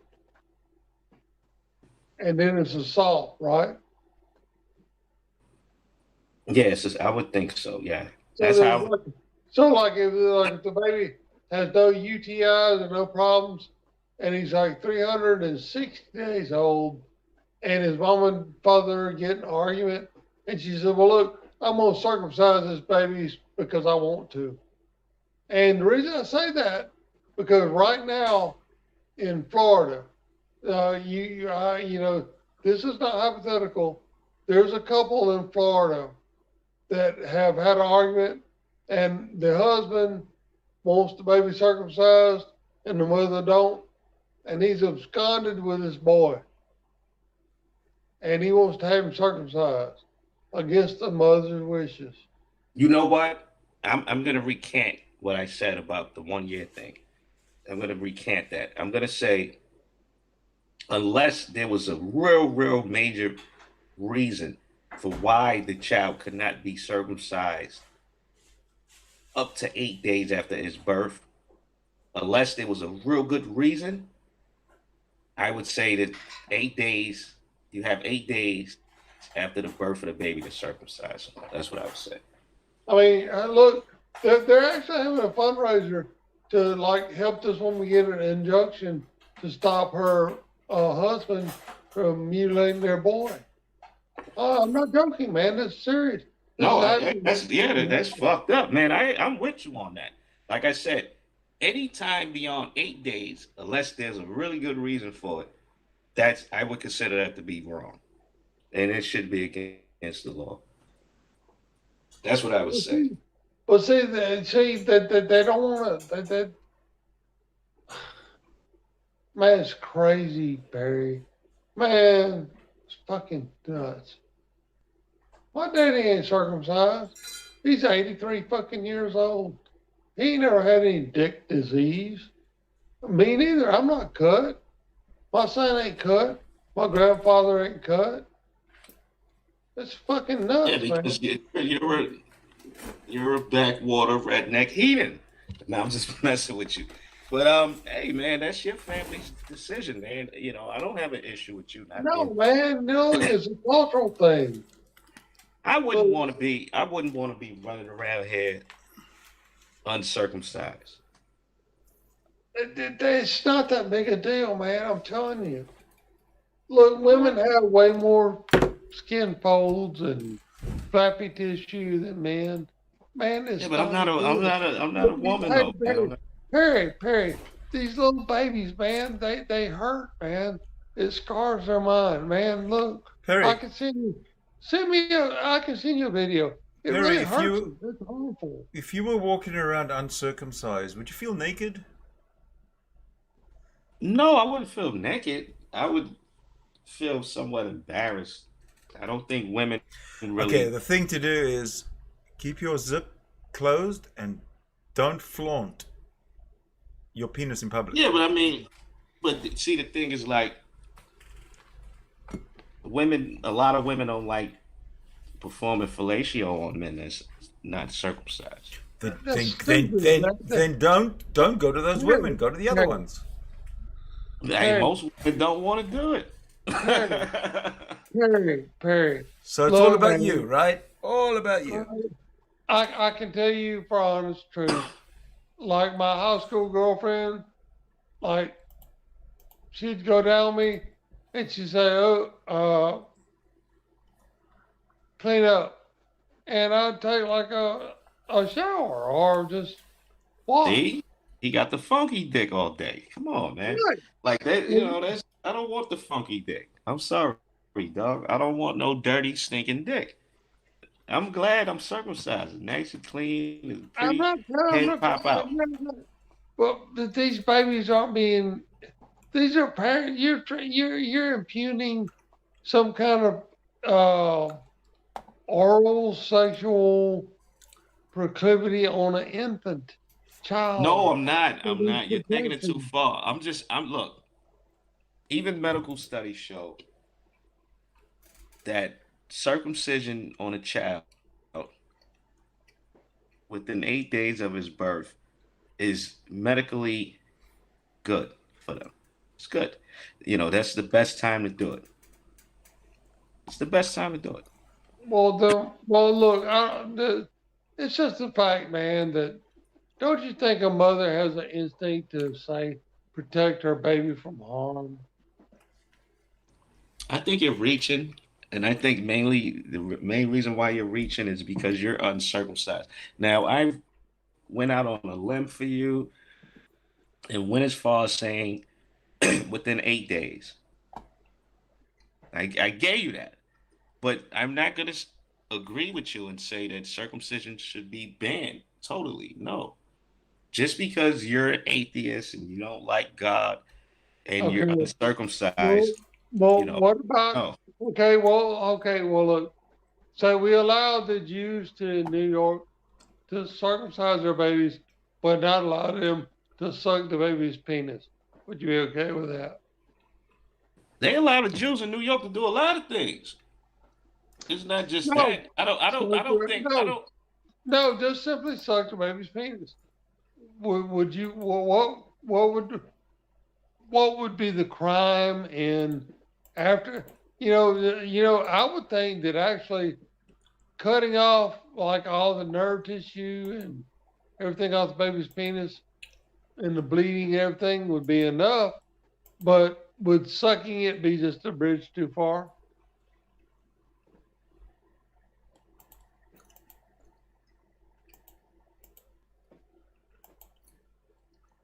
Hey.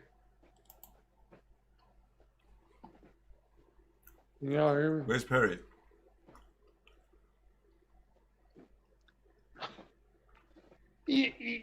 Said you man, goddamn, like the Anti-Defamation League and these folks, they get a lot of money off, like hammering this drumbeat of anti-Semitism, which I know exists.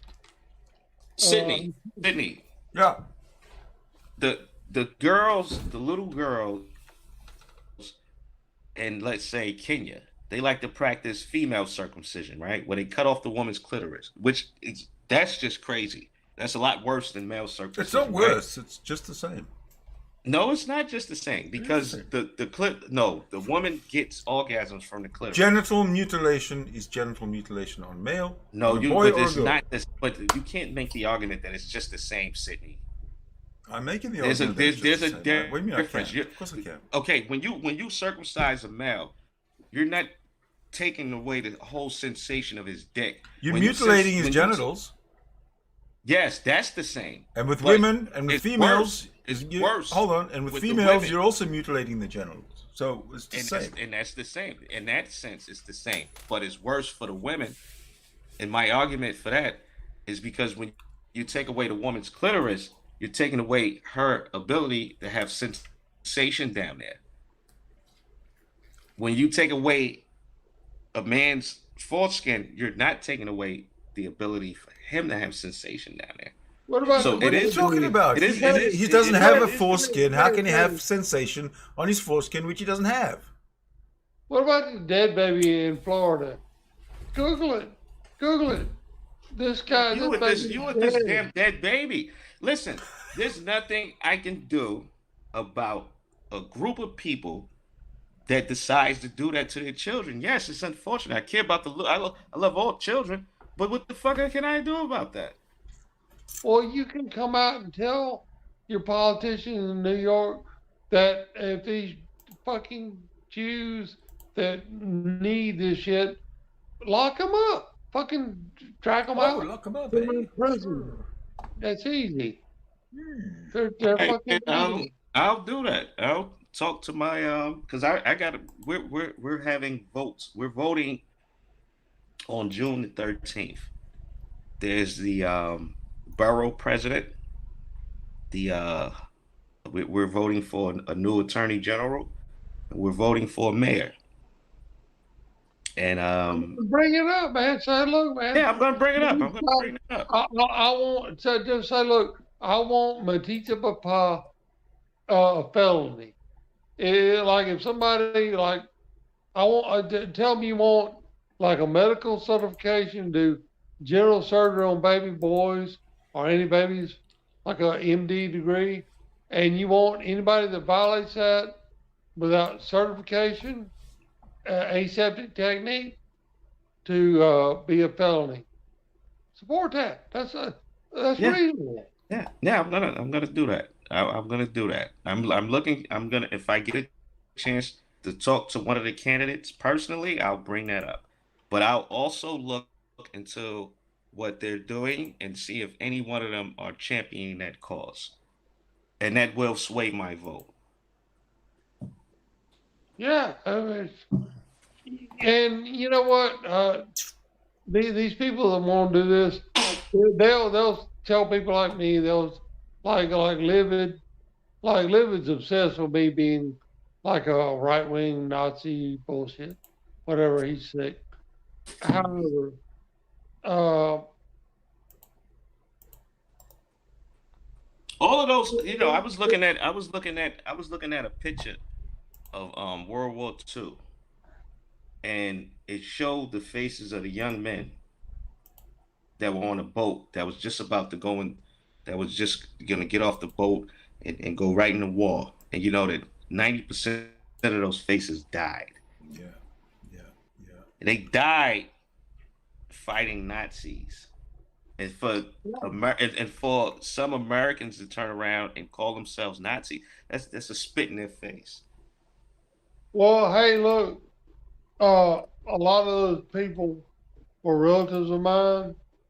Uh, One of my mama's favorite cousins fought in the Battle of the Bulge in the Ardennes Forest, and he went out on Omaha Beach, and he was in Vietnam in Way City before he retired. Uh, JB. So my people go way back, and he died with a foreskin of a heart attack. And see, Perry, it's not about like stopping Jews from believing because they can't go sacrifice goats in the temple. Temple ain't there no more, so they can't live without sin. Well, that's In the order beauty of the for Bible. That's the beauty of wait, Perry, let me finish. In order for a religious Jew, to live without sin, they have to be able to do a sacrifice on the altar in Jerusalem. So that's not there. So they can't live without sin, and that's one of the mitzvahs. So if that mitzvah, no mitzvah carries superiority over any other mitzvah. So there's no need to keep harming these babies. See, the real fear is, Perry, the real fear is assimilation. The Jews, Right. it's a psychological, it's a tribal thing. See, Mhm. these mothers walk in there and there's babies scream and all these other weak ass women that have violated their sons hold them and they grope on each other. And the poor little bastard baby is being You're mutilated. mad. You're mad at the Jews. Well, let me tell you something. When it comes No, to the I'm not white mad race, at you. oh no, I'm not no, hold mad at on. you at Let me all. you're gonna let Fuck me you, say this. man. Oh, then you're gonna get upset and get emotional. I let you talk for hours, and I can't say one thing. You said I'm mad at Jews. I'm not mad at Jews. Well, it sounds like you have a gripe with them, and all I'm gonna say is this, right? At the end of the day, when it comes to the white race, the Jews are the top of all the tribes, of all the whites. They're at the top. They're always winning. They control shit. They run shit. When they get involved in something, they get their way. You're pissed because the Jews went down south when that black boy when they went down south with the black boy. They went You down talking about the Freedom there, Riders? Hey, look, the and Freedom you Riders. guys stepped out of line when you killed them two Jewish boys, and then what they did, they Okay, shut you okay. motherfuckers You down. talking about the Freedom Riders? That's So You guys you're are- mad. look. you're That's mad. okay. So Look, if you want to talk right. about succeeding and stuff, what about Jeff Bezos and Elon Musk? Are they Jews or Nazis? You guys, I think we've had enough for tonight. We're Right. starting to talk shit. Yo, it's crazy. Yo, I'm gonna talk to you guys later, man. It was good Yeah, talking. you ain't Catching. gonna talk to me, probably not. Oh, doubt it. It was awesome. All right, man. You're Y'all be fucking- cool, man. Yo, You're yo, fucking Tom. Perry. You're a fucking coward. You're a fucking. I know. Okay, man. Okay, listen. When we ended on a good note. Right. So I thank you love very guys. much Yo, for Tom, everybody. I love you, Tom. Yo, peace, Cindy. Y'all be good, man. All right, bye. Thank you very much for watching, everybody. Love you all.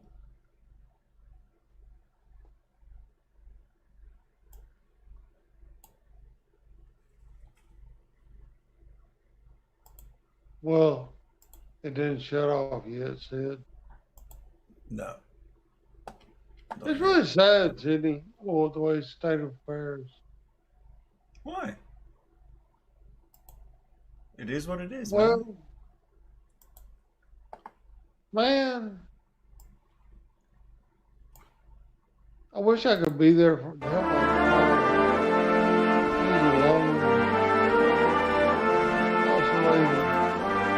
I'm gonna get him home though, and I hope he gets to see his dog. The poor dog. Every time I talk to him, he wants to see his dog. He wants to know how his dog's doing.